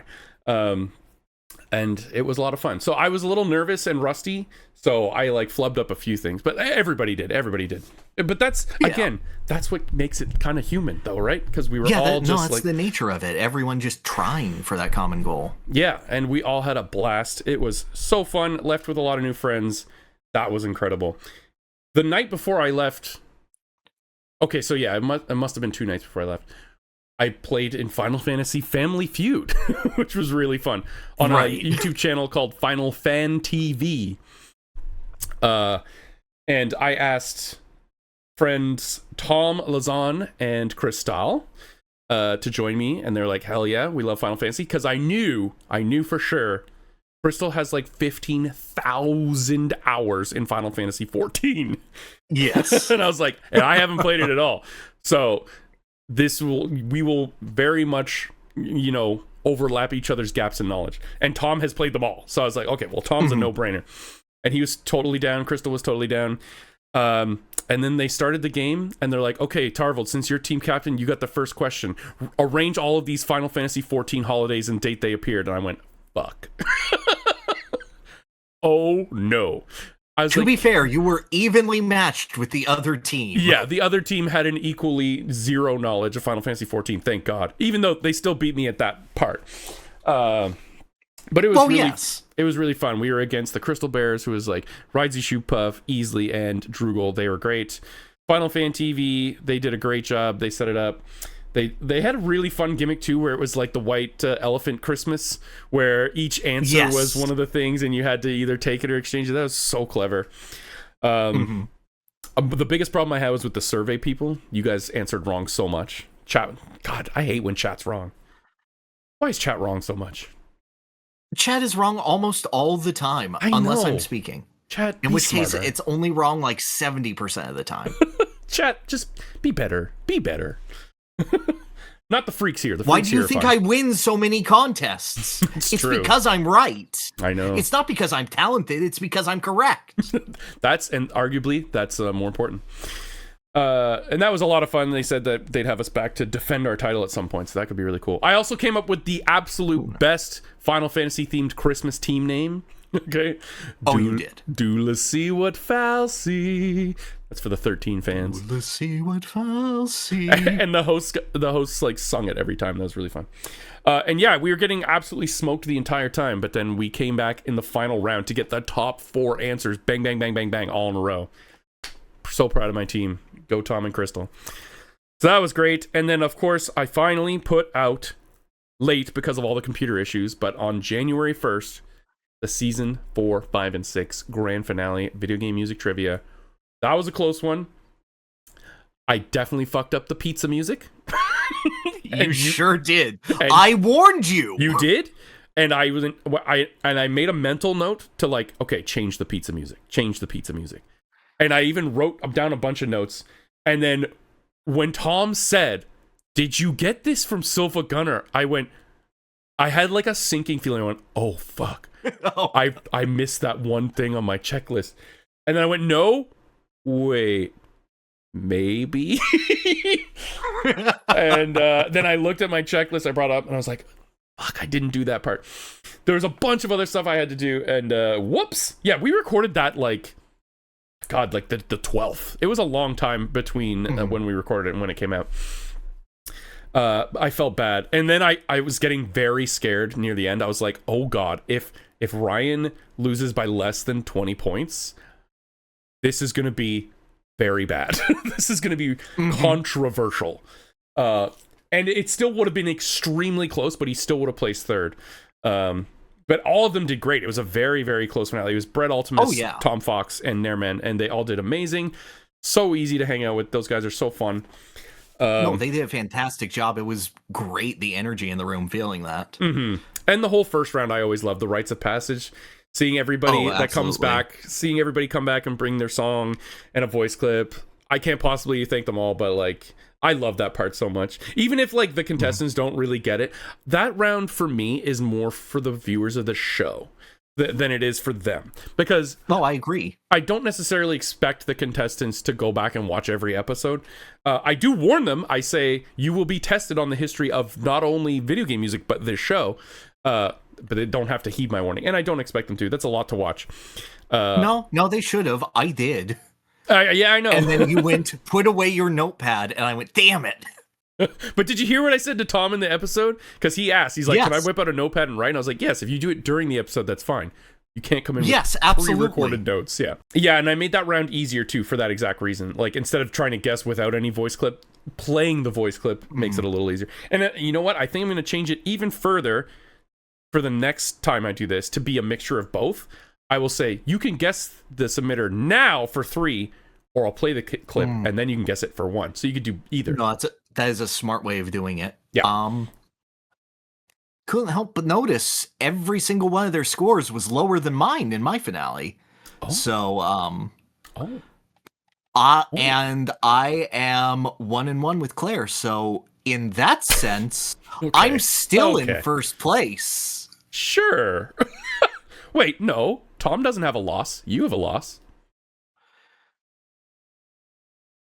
Yeah, but his score was lower than mine. Number smaller. We'll have to in same context. Did you compare the max amount of points from each episode? Because Tom might have had access to less. I score really well. Tom might have had access to less. In fact, he definitely did, because your rites of passage were all worth 5. His were all worth 3. How many did he get? Because you have to go by maximum based on the individuals. And I was certainly less coded with the TRG expanded universe than my fellow competitors, who are lovely. And may I point out, in fact, that I am now one of the only people who has had no rites of passage, considering that Jared had his own that hit me. Sure. I am saying that I am the most slighted contestant who has ever been on this show. Hey, no one has suffered as I have. I think Nairman might challenge that now because he got robbed of 20 points. I was robbed of getting Warcraft 3 wrong for no reason.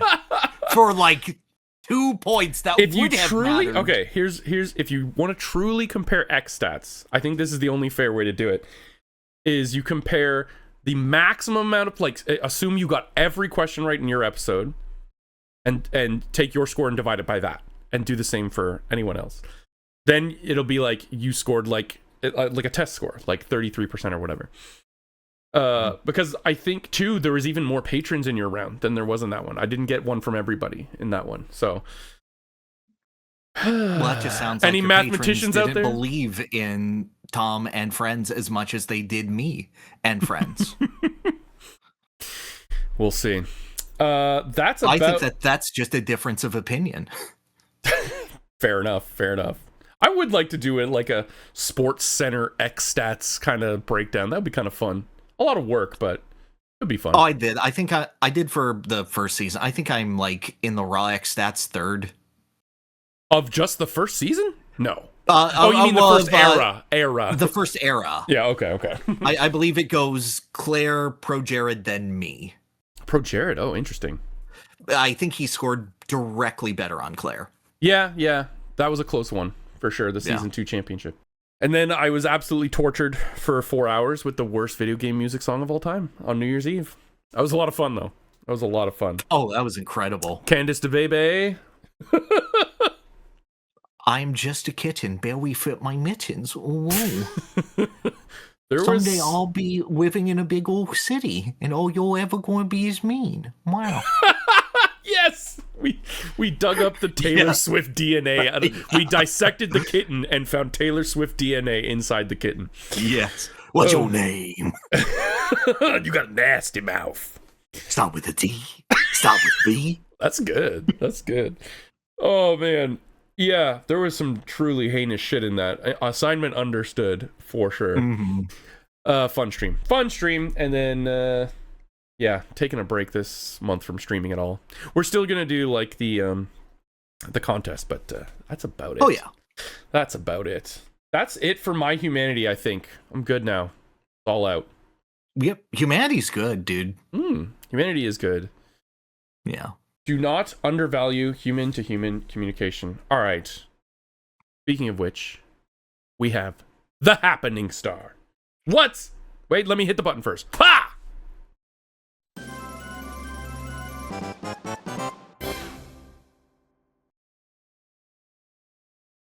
I've hit the button. We're back. I'm proud of you. I didn't think you could do it, but you managed. I did manage. Pyrr, what's happening? Well, let me get you the trailer that came out, because this is just incredibly cool. Ties into what we're doing later. What I really wanted to highlight is the power of fan communities, specifically in the fighting game community. We've seen incredible things over the past year. I think your last one was that too, right? Fighting game community related? Yeah, fighting games are like cool and stuff, but like modding communities have been fantastic. Like, have you seen, Max Dude's efforts in Marvel vs. Capcom Infinite and Beyond? Oh yeah. And then Ultimate Marvel vs. Capcom 3 Community Edition, where they balanced, I think, around 80 new characters for that game and added them. I heard about it. I think probably in the Wooly. I think Wooly brought that up at some point. But I never actually looked into that one. Utterly incredible. And then something that hits very close to me, that is Kongmang has been making custom characters for Dragon Ball Fighters. And I don't mean like a reskin, I mean completely adapting the character. And their first one was Dio from JoJo's Bizarre Adventure. And that does not play like a Dragon Ball FighterZ character. It plays like a JoJo's Bizarre Adventure made by Capcom character. He has the world. He's able to use it as a puppet character. It has a completely unique movesets and animations and voice lines. Everything here is the idea of a guest character in a fighting game executed as well as possible by one guy. That's crazy. And it is a fantastic job. But closer to my heart is that he did this again with Yami Yugi of the cards. from the Yu-Gi-Oh series.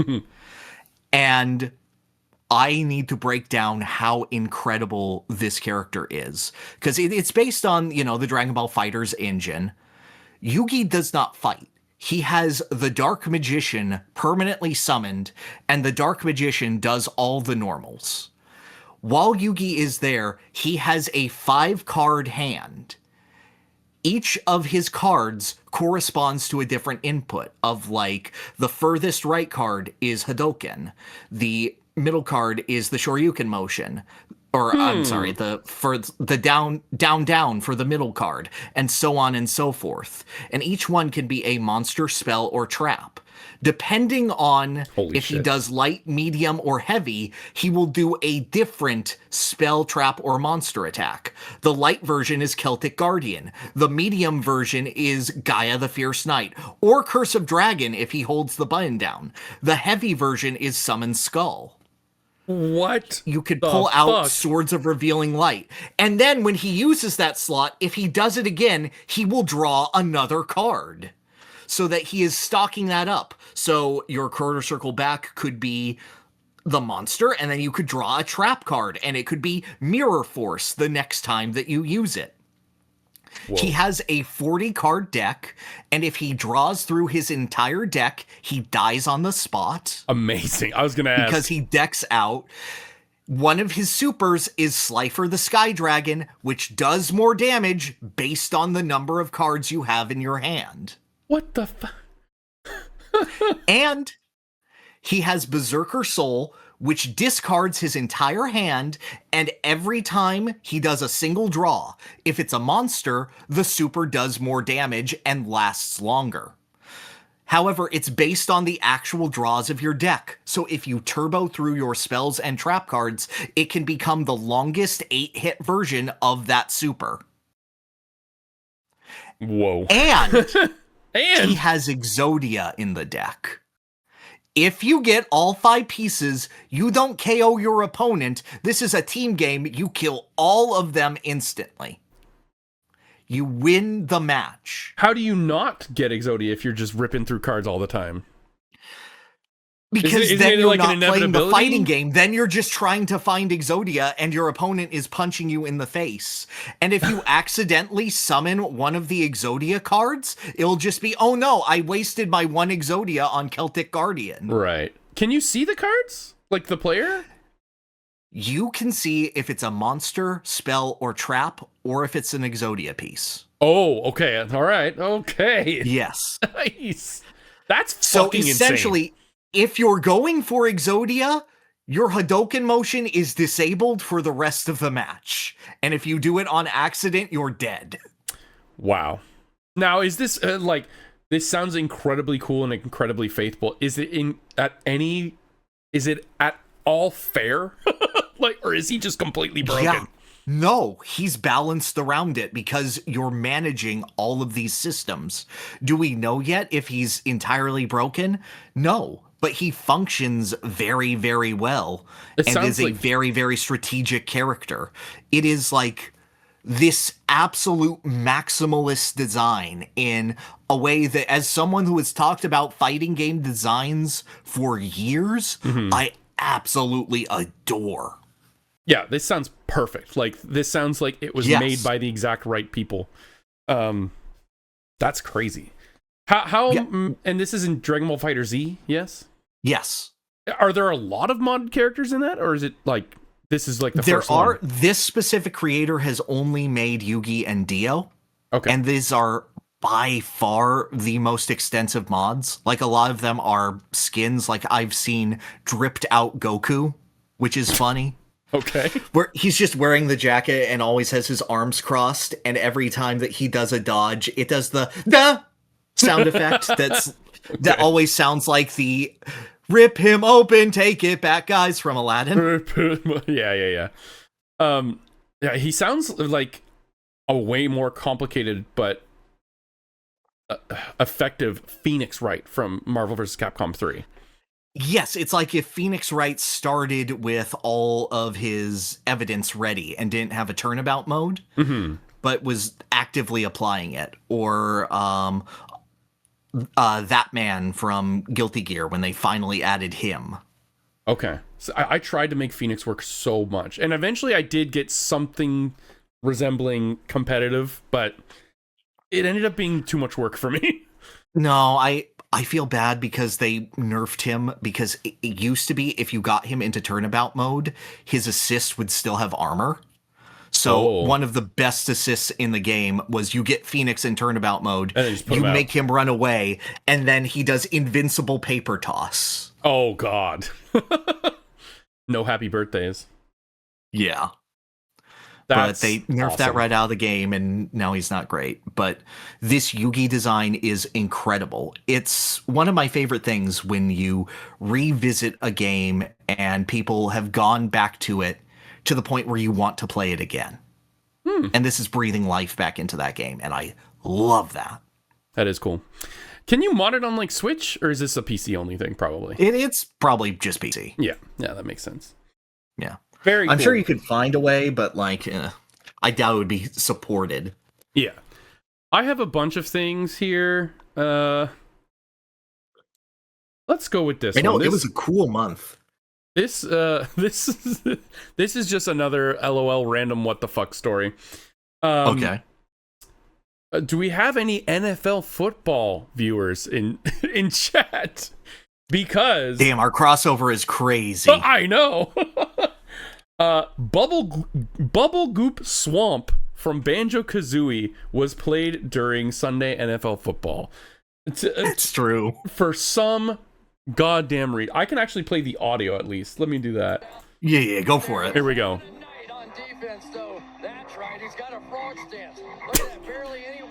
They're trying to make fun of the fact that he's looks like a frog when he's in his stance, and Bubble Goop Swamp has the frog sound effects in it.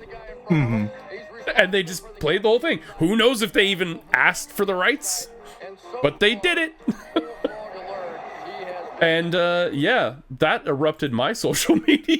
Did I just hear Bubble Goop Swamp? Did I just hear that during football? And I saw it because Grant Kirkhope himself posted a video of it, and he says, "So they're playing my music in the NFL now?" Incredible. Again, just a very quick, short, haha, funny story. Yeah. Before we get into the next section.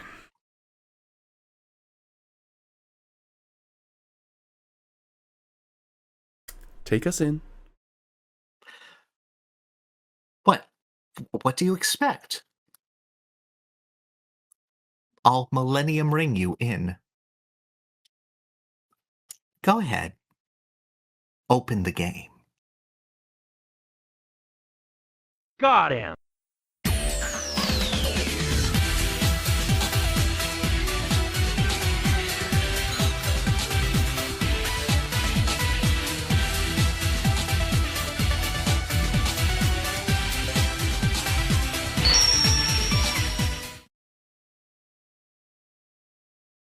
So we're here. Performing for you? Do you like me at all?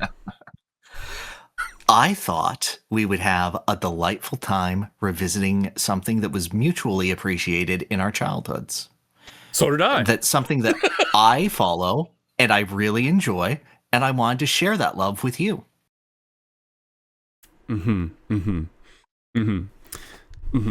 So, I had a journey with this. I had quite the journey with this.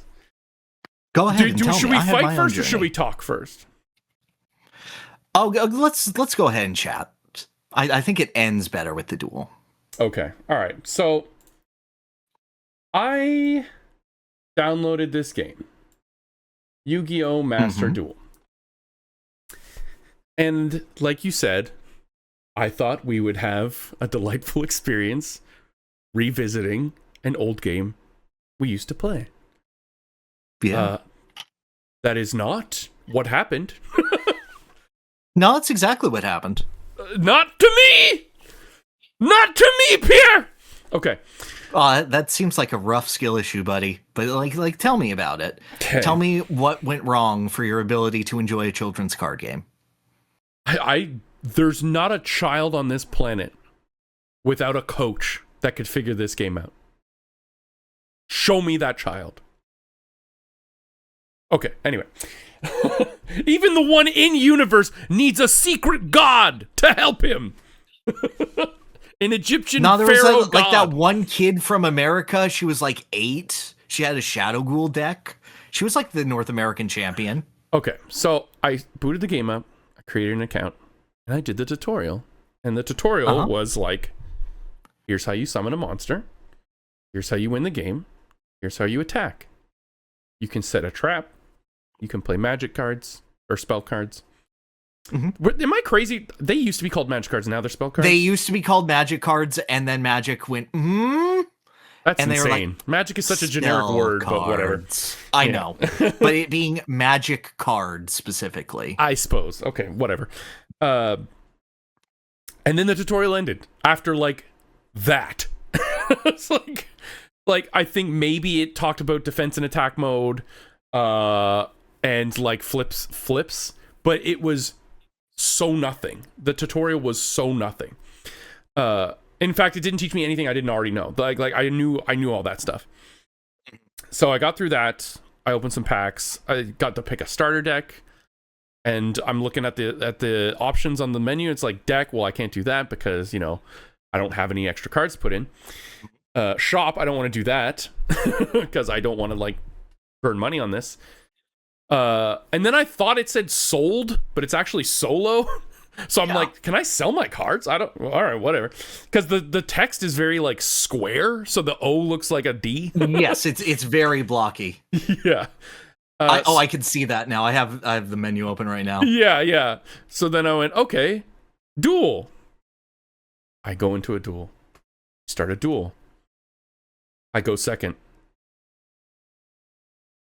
I sit there for 7 minutes watching this guy play tons of cards with Bible's worth of text on each of them, and they're flying by so fast I don't even have time to read them, because I know people will say reading the card explains the card. They didn't let me.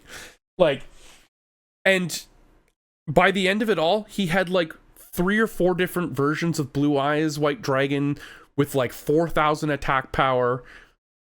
I had no idea what was happening. And I just lost. I instantly lost. And I went, oh. Well, the tutorial didn't prepare me for any of that.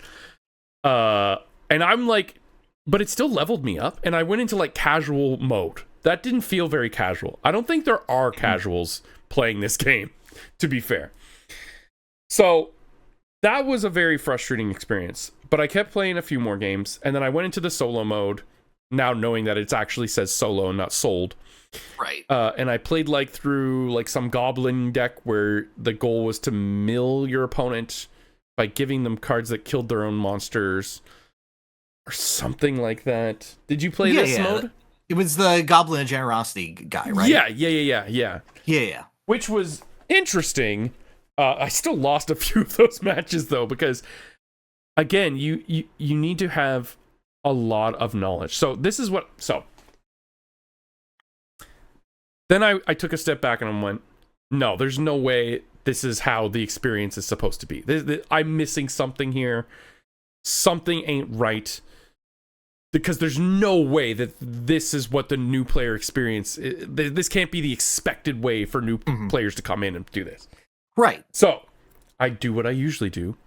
And I looked for people who are smarter than me to help me. Mm-hmm. And much like Yugimoto summons Yami Yugi through the Millennium Puzzle. Did I got that right? Yes.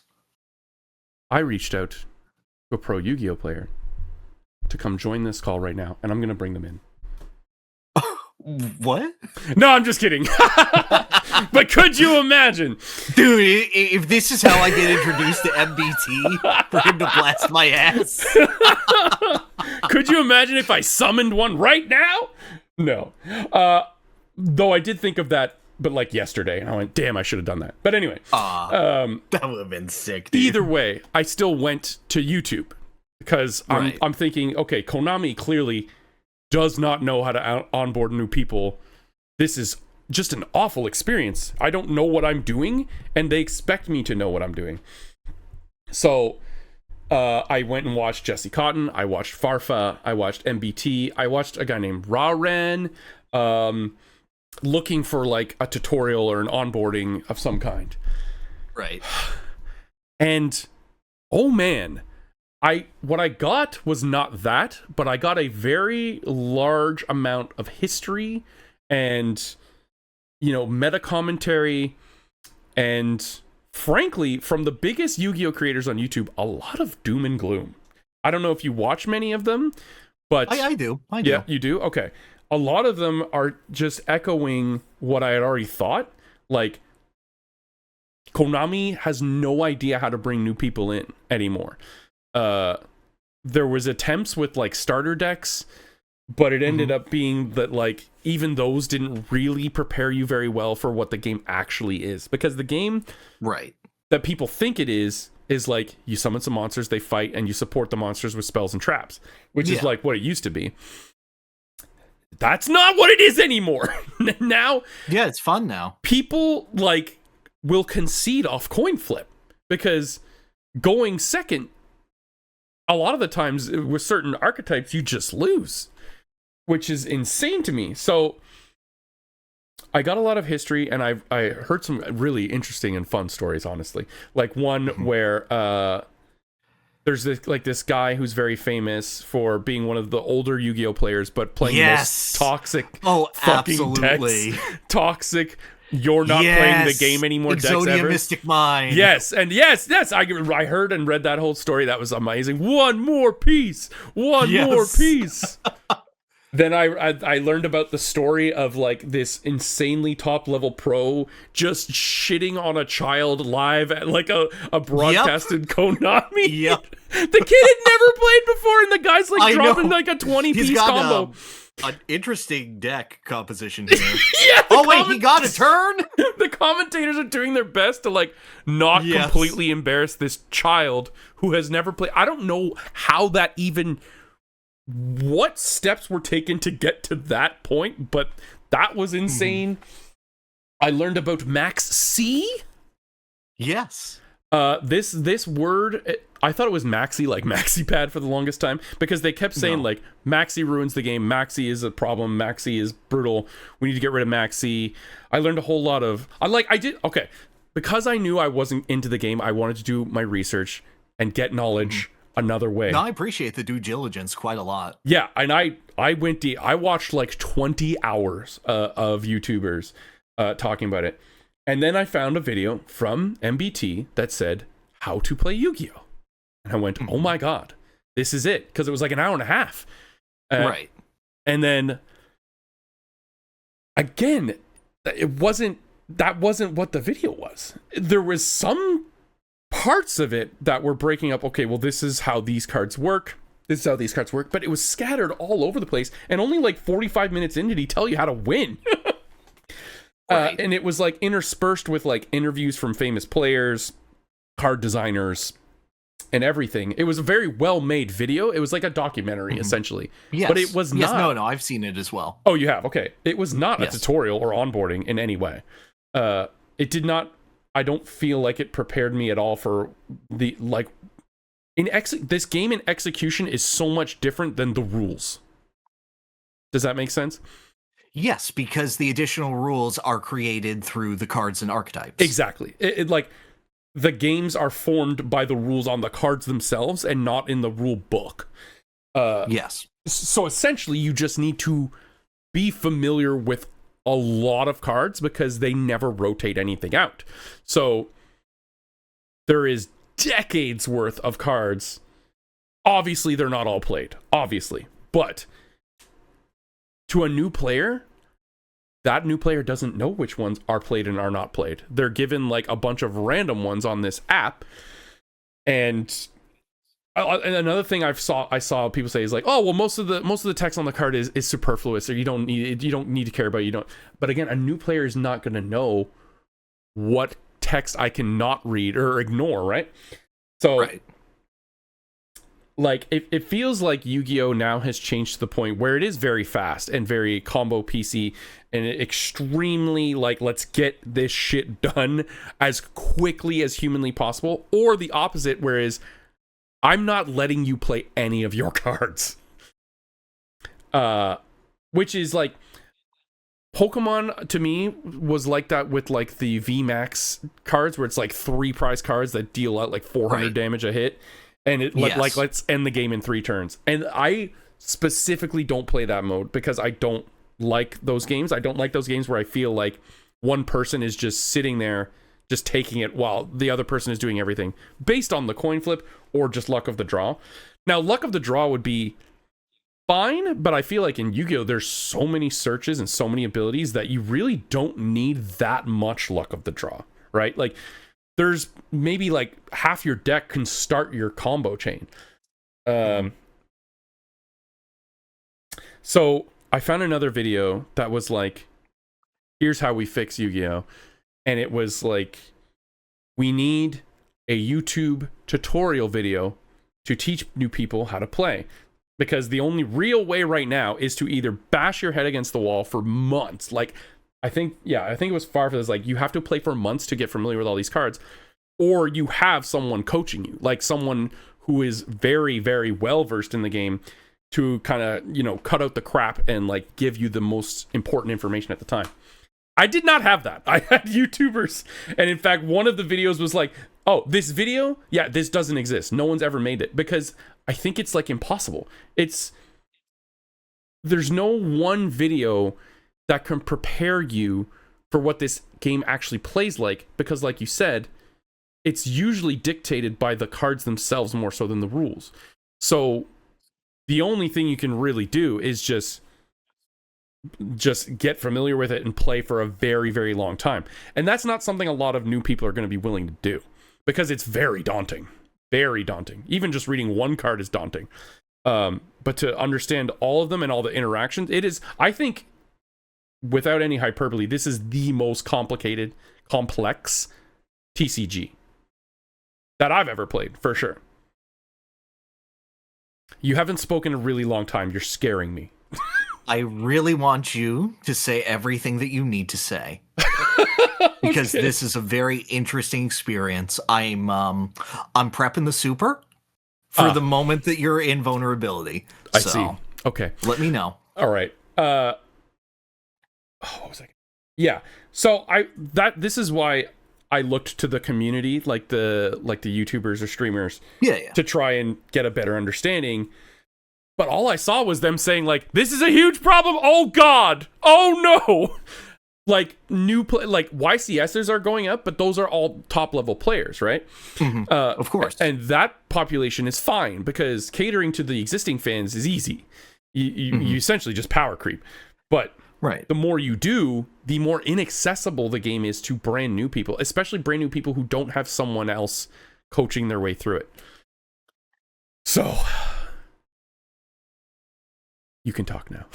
Go ahead, take a sippy. You're okay. Okay. That's a very, common experience. I got a never Goemon mind. card, and that was really cool.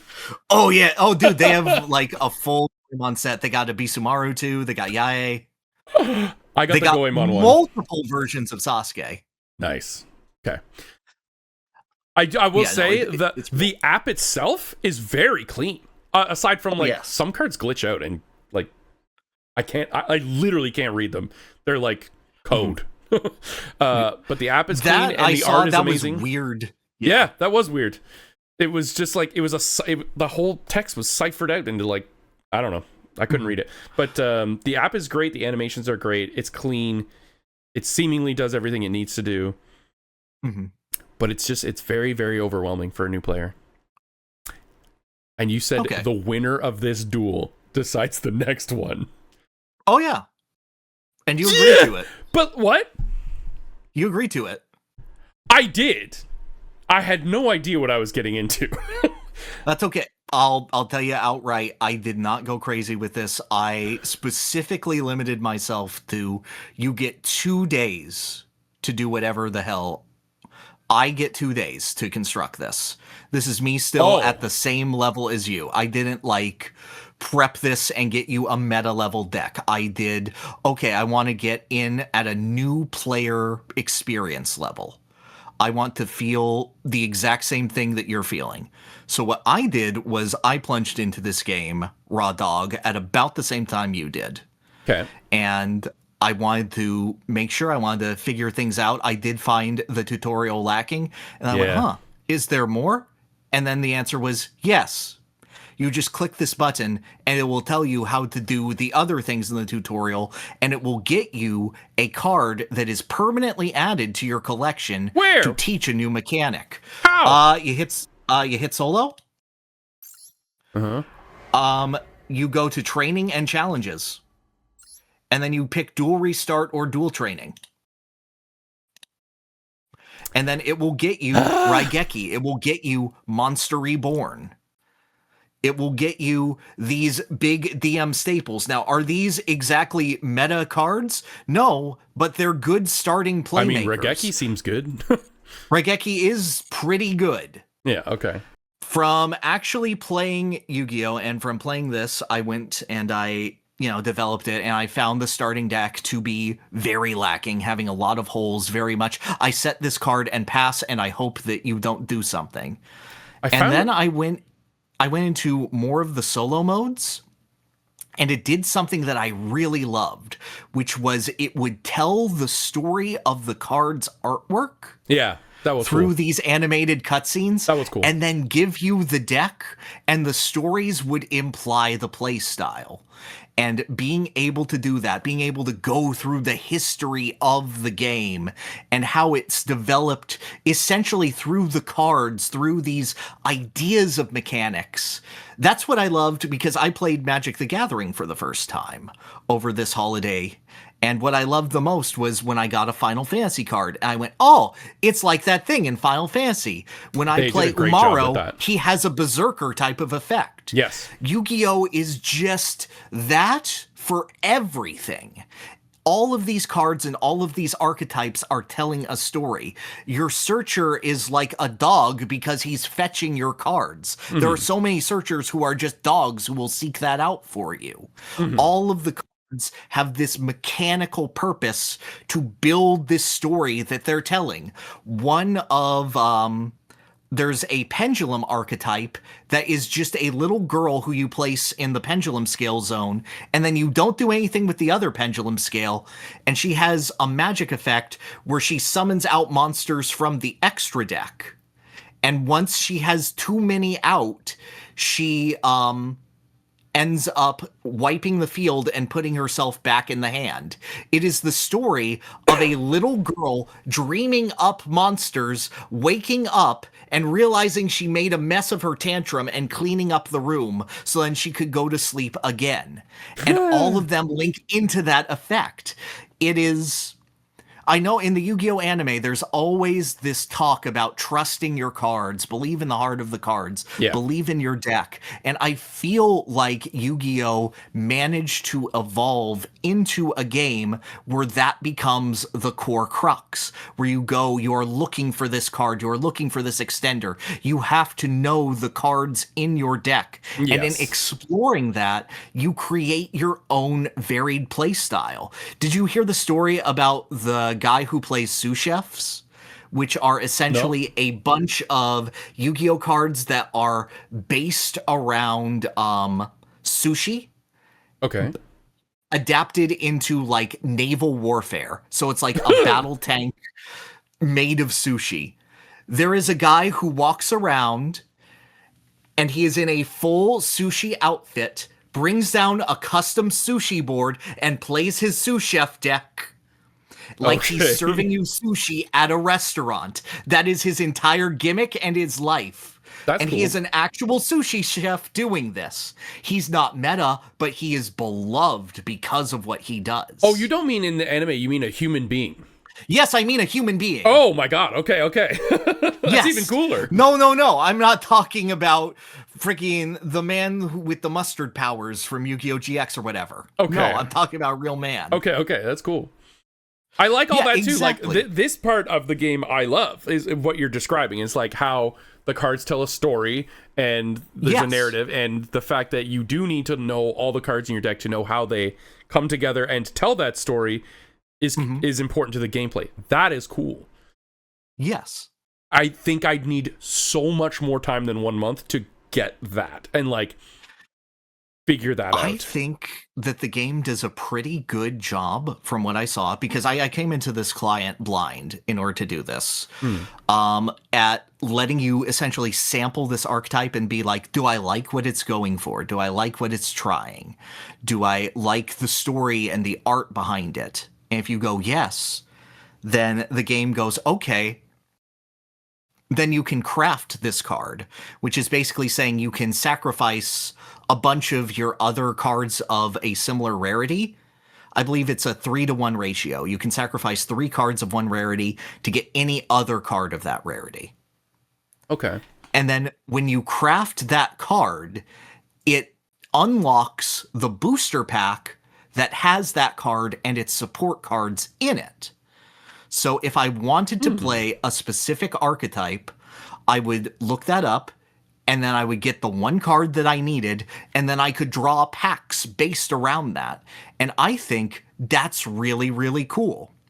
The game is also very good. It has a system that can recommend cards to build your deck with. And you can go do it from my library, or do it from every card available in the pool, or do it from every card, but I don't have ultra rare material, so do it with every card that isn't an ultra rare. And it will help you develop a deck through that. And I find that incredibly cool. Now, does it have a big onboarding problem? Of course, but I view it in the same way that I view fighting games having a big onboarding problem, where people are looking at that tippity top. People are looking at that issue. And if they jump into ranked, they're going to get mollywopped by some guy who's been sandbagging and smurfing so that he can kick your ass in low ranks. Wow. That's absolutely true.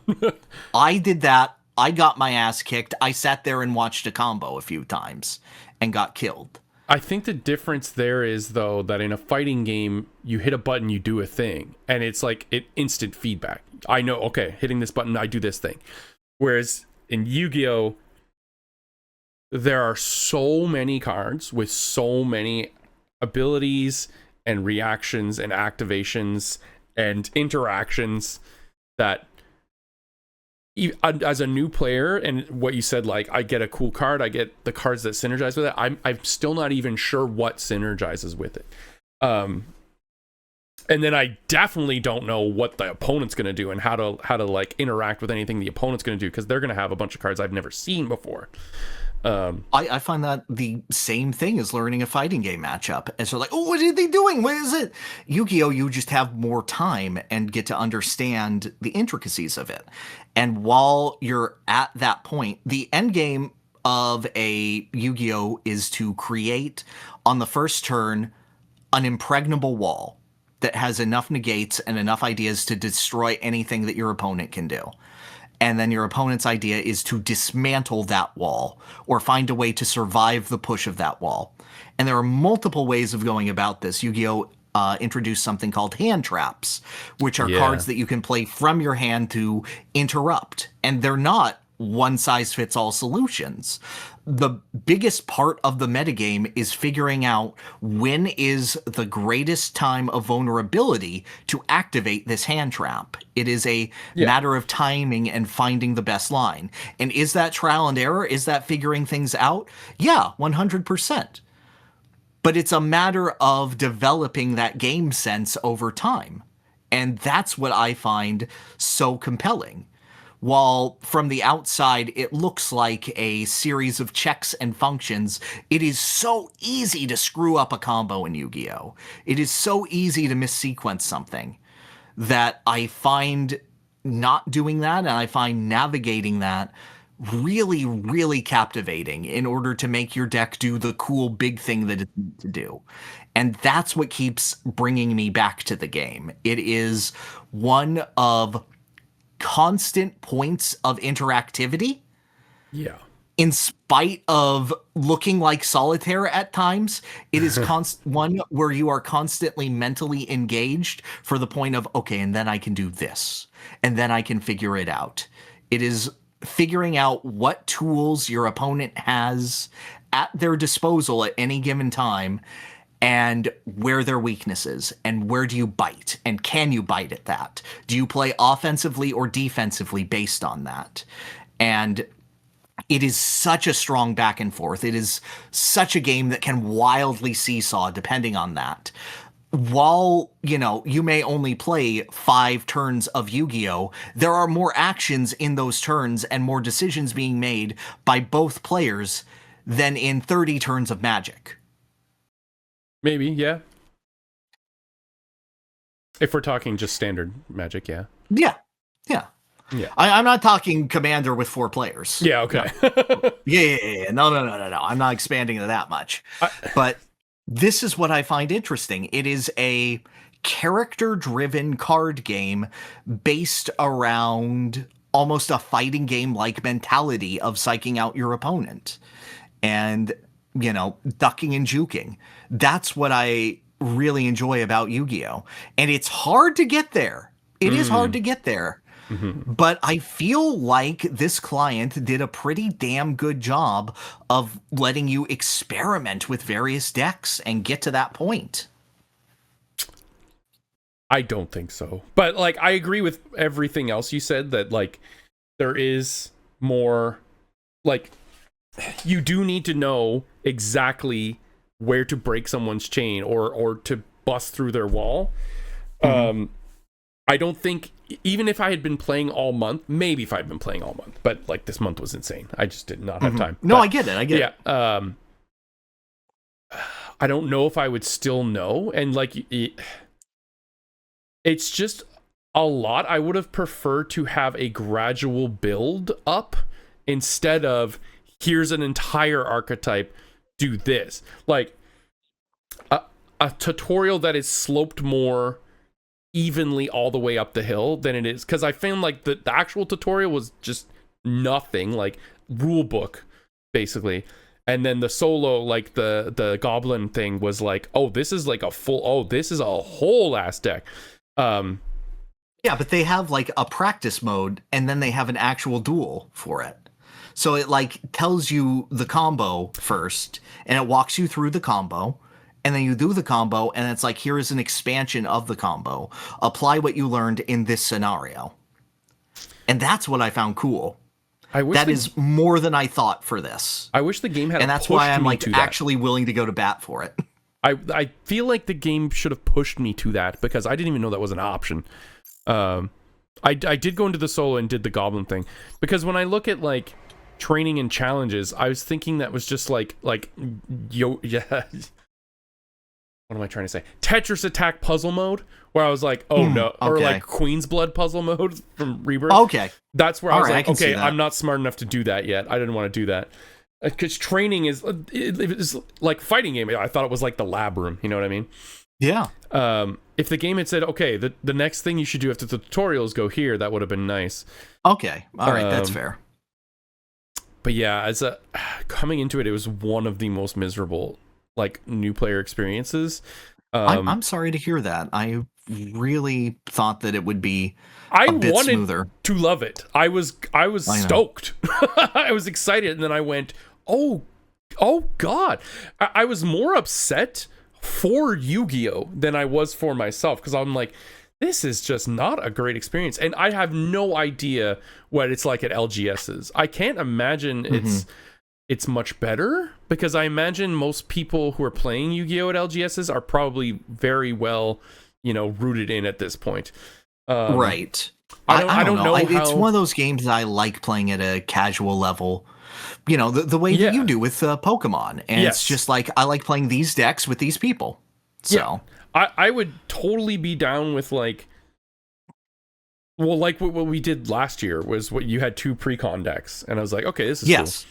That would be good. And I don't know. Honestly, I don't know how I would fix the onboarding process. And after doing all this research and looking at all these, I don't think anybody does. Like, nobody knows how to fix this because, well, there is a big scary word that could maybe help, but Yu-Gi-Oh players don't ever want to hear it. Do you know the word? Showering. Showering? No. Dude, you know that there's a rule that you can't be stinky at Yu-Gi-Oh games? Yeah, I did know that. Yeah, no, rotation. Oh, yeah.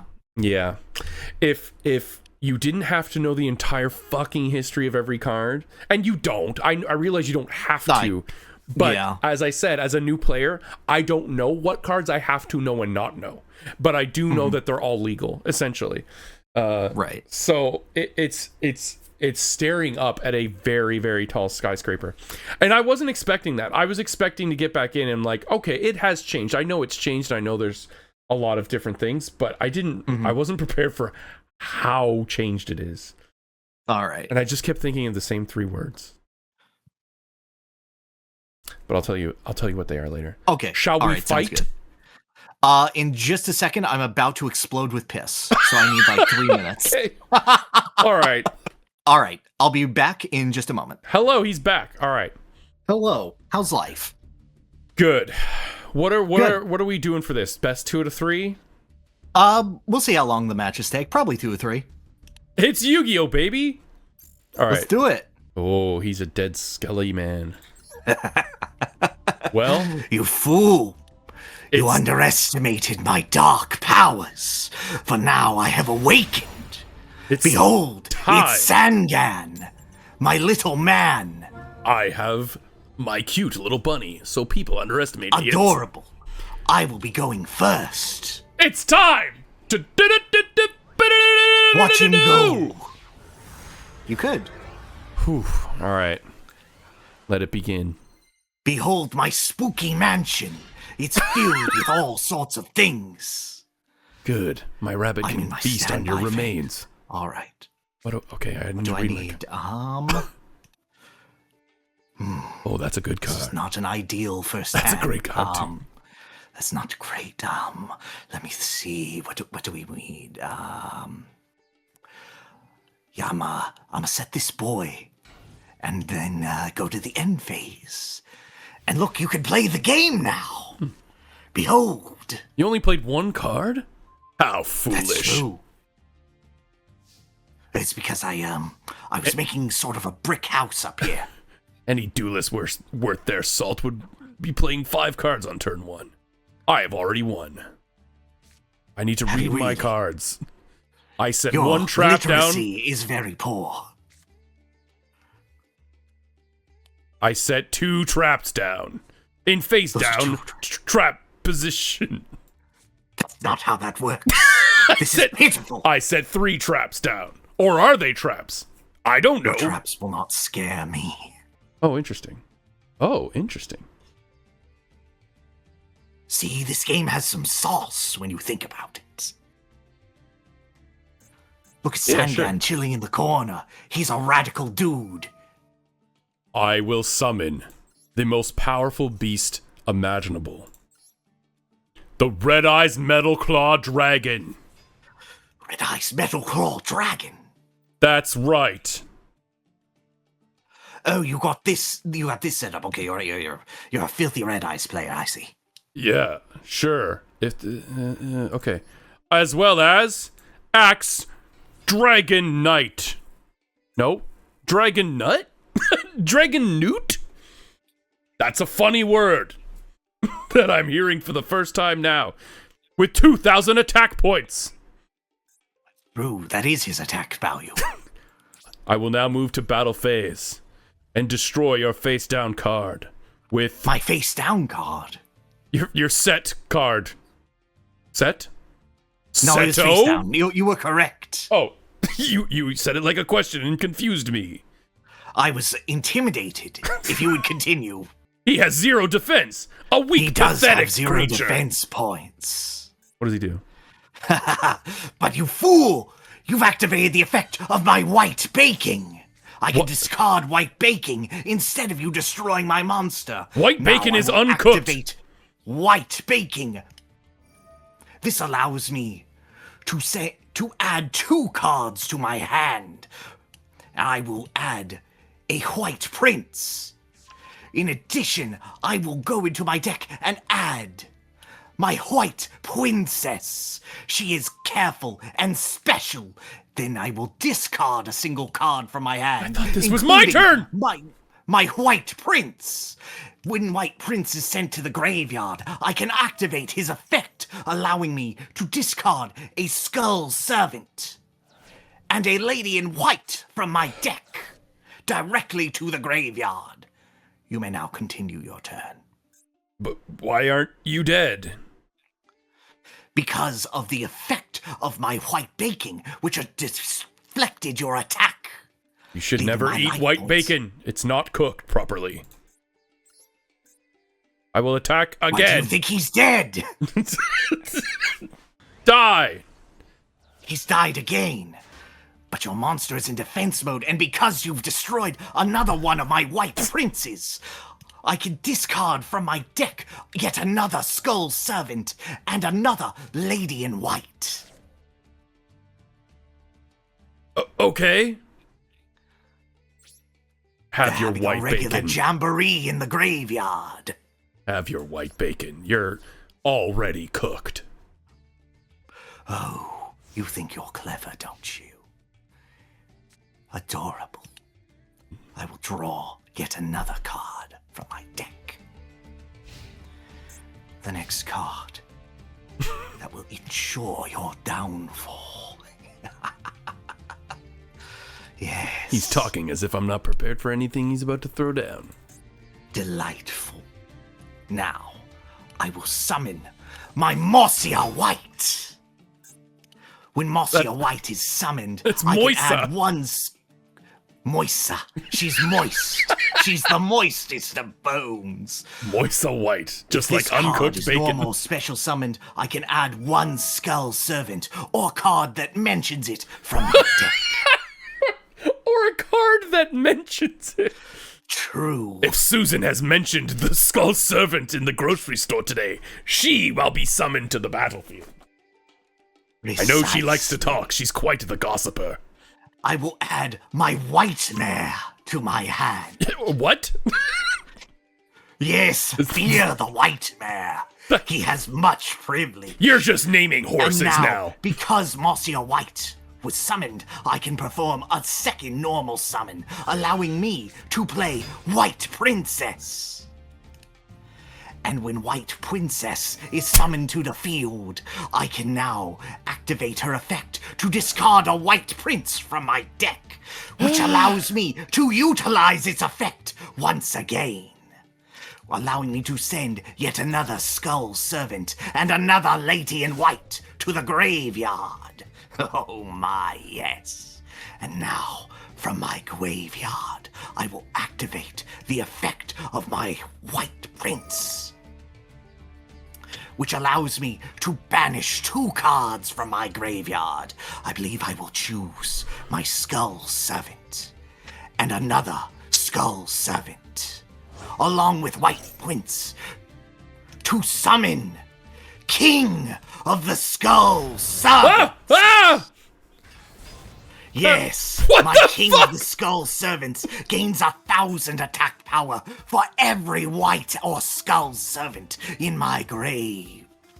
Not only this, but I will discard White Mare from my hand, allowing me to bring a banished card back into the graveyard, fueling Skull Servant even further beyond.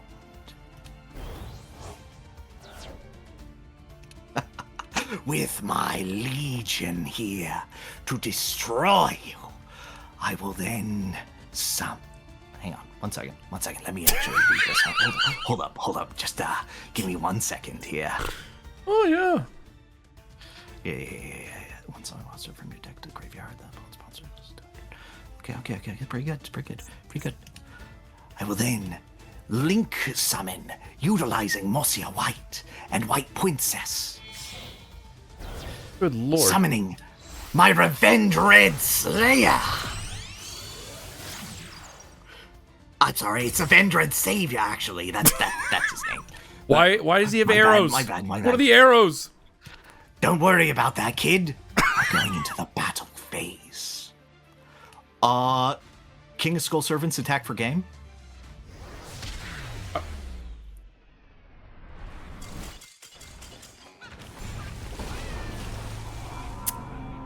Yep. Game 2? That's Yu-Gi-Oh! That's Yu-Gi-Oh! Alright! Canon experience.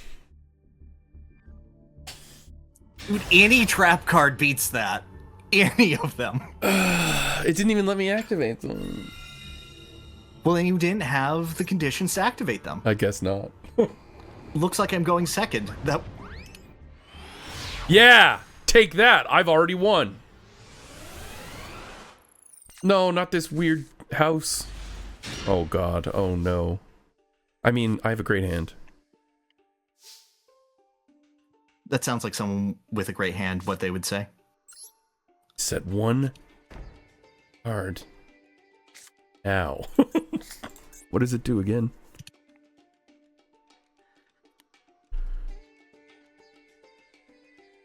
Ooh, interesting. What does this do? I'm glad that you're intrigued.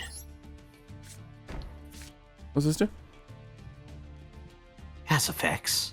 Just bravado your way to victory. What I do every day, baby. I send one face down card to the graveyard or banished, I'm not sure, to summon him again. Red Eyes Metal Claw Dragon.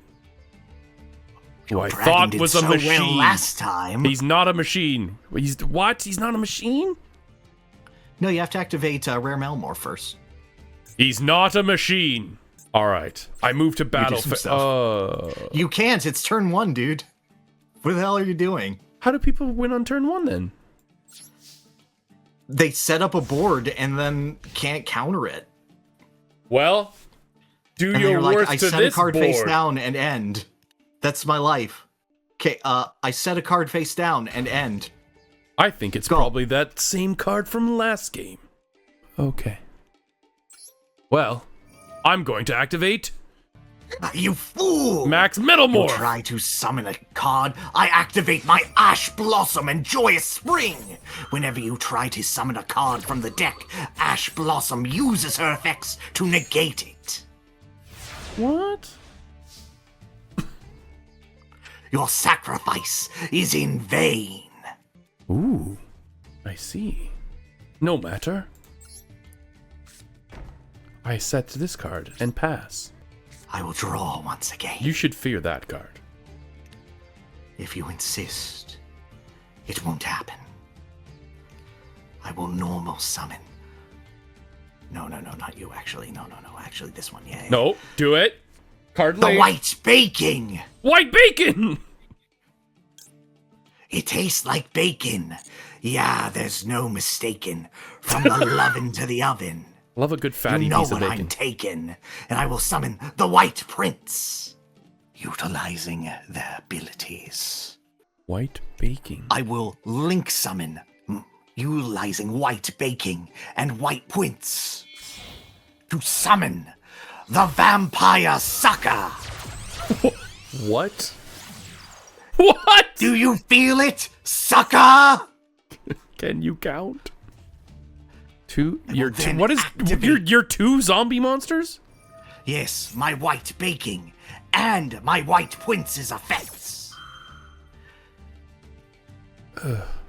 Should you allow the chain to resolve, of course. Good. You have allowed the chain to resolve, you fool, allowing me to discard my Skull Servant and my Lady in White. And now the white bakings effect allows me to add white prince and white princess to my hand. I can't beat And this white utilizing power. white baking's other effect, I may discard the white prince, allowing me to activate white prince's effect to put another lady in white and skull servant into my graveyard. Yes. Now I will activate my vampire sucker's effect, What the f... allowing me to summon from your graveyard the Red Eyes Metal Claw Dragon, but under my control. He will be as... I'm sorry, it's to your field, but he's a zombie now. Thank you. Of course. This allows me to draw a card. Do I get a thing? I get a thing! Yes, Okay. you do. You do. Okay. I hope you are proud. Okay. I choose this card. Ooh, flame coating metamorph, eh? Well, how do you see it? You had to reveal it when you searched it from the deck. But you have no eyes. How do you see with no eyes? With the soul, I will sacrifice You also my don't have skull that. servant. And my skull servant. Along with my white prince.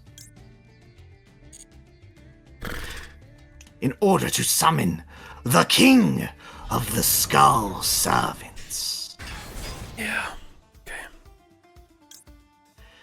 Ooh, big boy.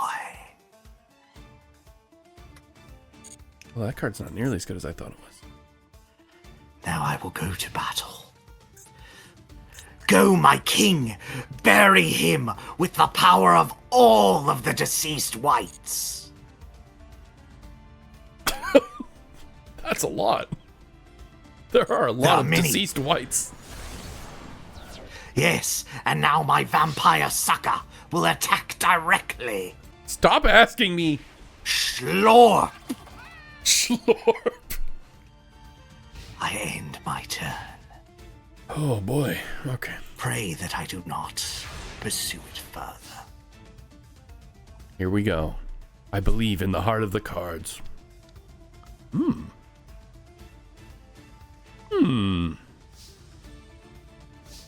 You see, this is where I like it. I couldn't kill you this turn, so now you have options. Sure. Why can't I just play this card? What? Chat, why can't he play this card? If it's a trap, you have to set it first before activating it. Okay. I end my turn. The full back row. Interesting. Bold strategy, Cotton. We'll see if it pays off. Oh, it will. Somehow I doubt this. If I activate the effect of my white mare, allowing me to target a skull servant and add it back to the graveyard. This fuels my king even further. I will now activate the effect of my white prince in the graveyard, allowing me to send a lady in white and a skull servant, making my man smaller, but allowing me to summon another king of the skull servants. What's a normal monster? They're like yellow around it, like, Oh, so useless? yeah, then they don't have effects other than being normal. I'll activate the effect Uh-oh. of my white bear, discarding him to the graveyard to play my lady in white. You've activated my trap card! I'm going to make Giving your me monster 300 attack. more powerful. That's But great. you That's, will take damage every turn until you die. Cool. I'm going to play lady in white in defense mode from the graveyard. Face up level 3 or lower zombie monsters. You've activated cannot be my trap destroyed. card! You gave me 500 attack?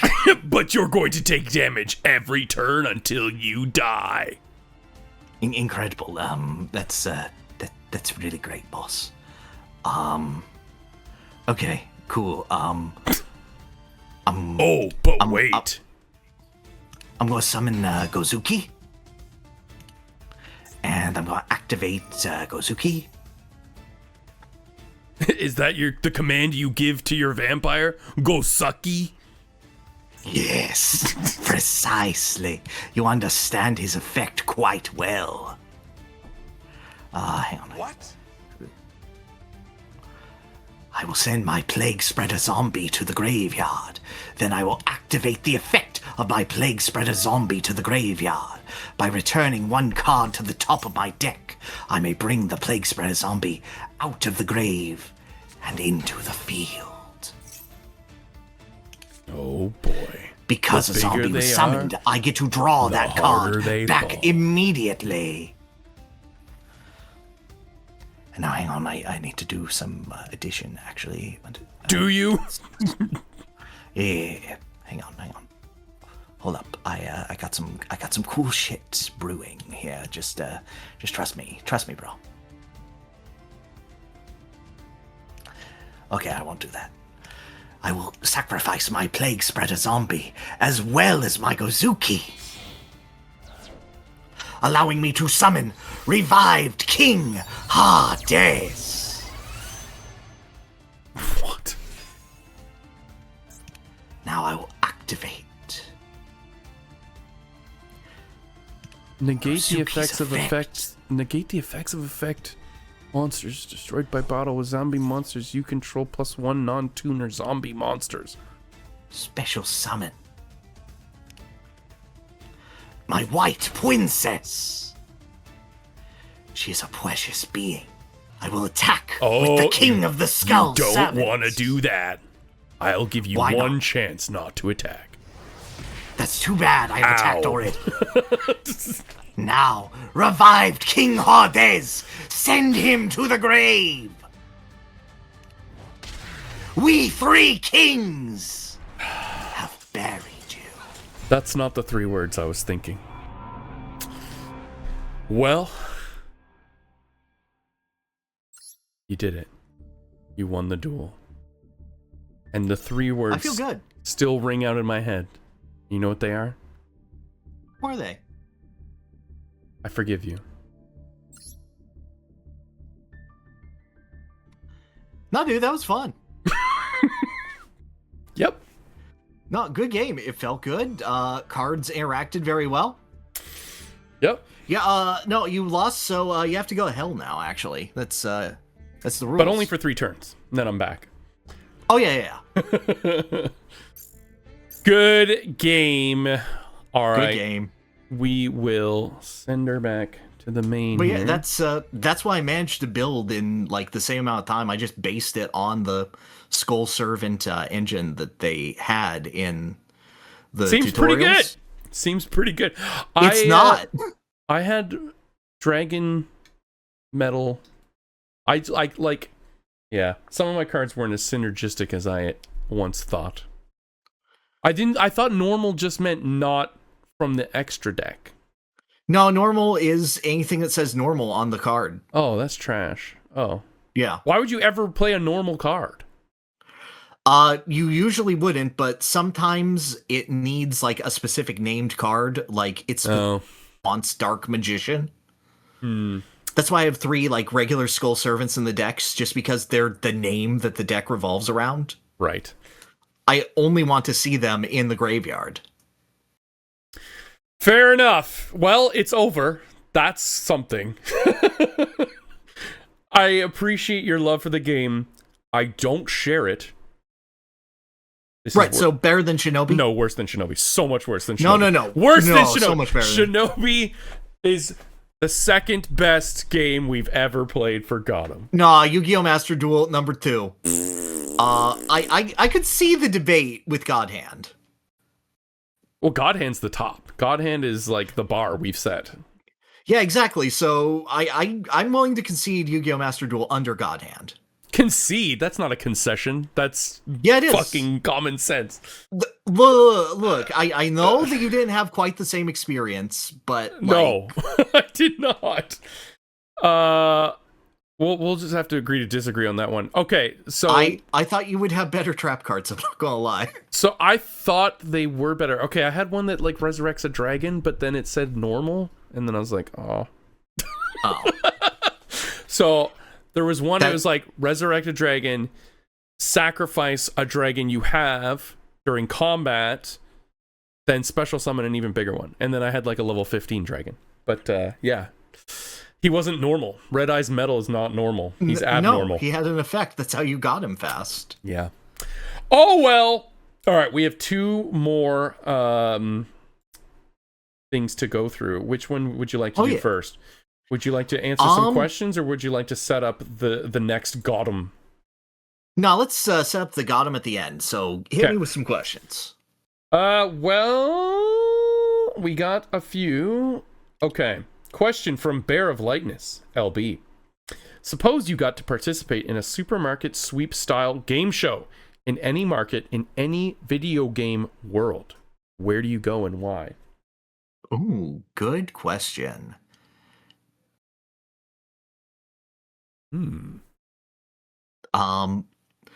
My first instinct is Reciteer an Item Shop's Tale, where you just play as an item shop owner who is like fleecing other adventurers to go out and get materials for her and then sell them back at a higher rate. Okay. So just that to get the rarest item from the dungeon, but in a supermarket sweep style? Hell yeah, dude. That sounds fun as hell. My immediate thought was pre-zombie Dead Rising Mall. With all Ooh, that's a good one. Yeah, there's tons of good stuff in there, especially a lot of Capcom swag and merch.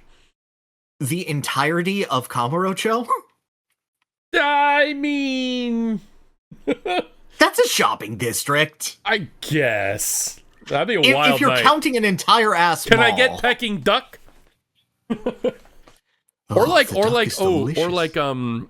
Goldenrod City Market. You could make a killing there. I could get so much fresh water. Oh. I would probably do like Slateport because they have like that outdoor market with like all the rare TMs and stuff. True. All right, from Gamerbug, what are your 3 deserted island picks? So people did live there. They just left. 3? That 3's a lot. Yeah. It's difficult. This is, of course, assuming like no Wi-Fi or anything.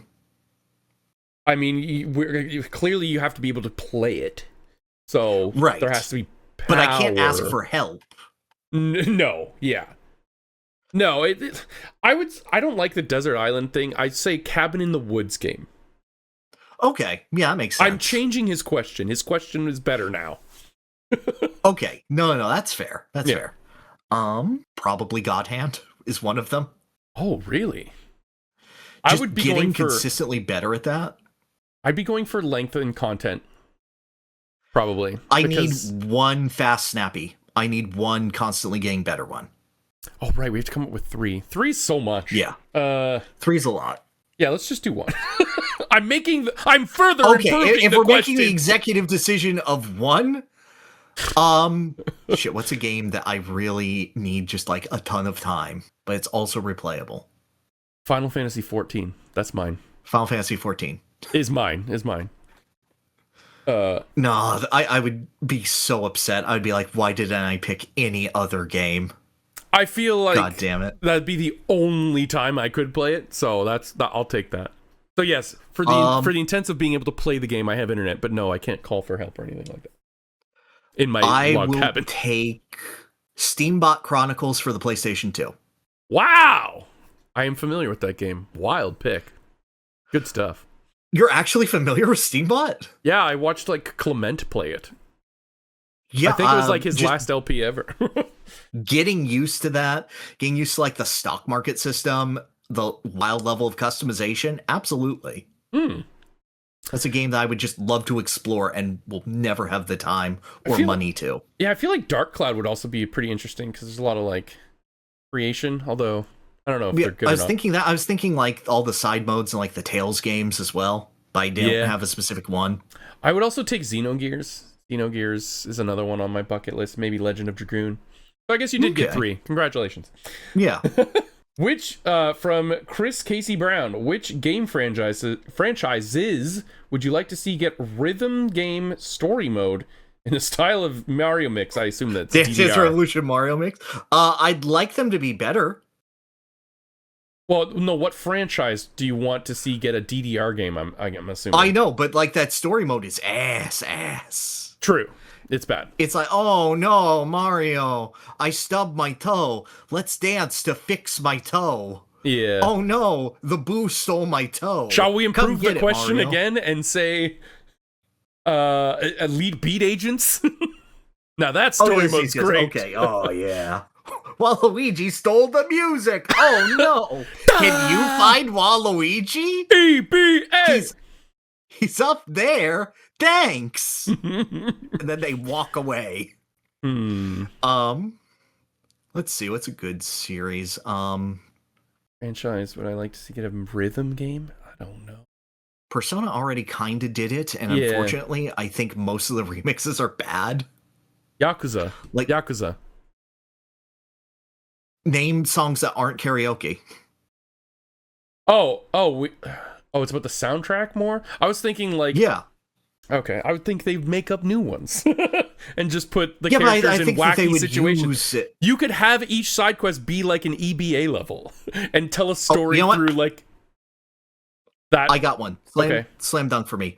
Super Robot Wars. 100% Super Robot Wars. What the hell? Yeah, it is a massive send-up and homage to all sorts of mecha anime, as well as original creations. It has incredible soundtracks, some of which are completely original music, some of which are the licensed themes of various like Gundam series and whatnot. Having a rhythm game version of that to go through the story of would be incredible. You would get some amazing remixes. Nice. See, my top already also has one, and it's fantastic, and it's Theater Rhythm. Yes, Theater Rhythm. And that essentially that's just also the correct answer. Encompasses like all Square games too, because they put DLC for like all of them. Yeah, I would do Yakuza or maybe Mega Man. Mega Man would be fun. A lot of Mega Man remixes would be for good. Mega Man. All right, and last question. Whoa. Since the subject of Kazuma Kiryu arose, when does it ever not? How do y'all feel about the Like a Dragon main series shift to turn-based? I think it's absolutely hilarious that this came across from an April Fool's Day, and then it was so well received that the Sega team went, wait a second. Wait, we might have something here, and just made an entire game series based around it. I do think the combat in the first Ichiban game is a bit stiff and rough, but, you know, it's a cool novelty for what it's done with the system.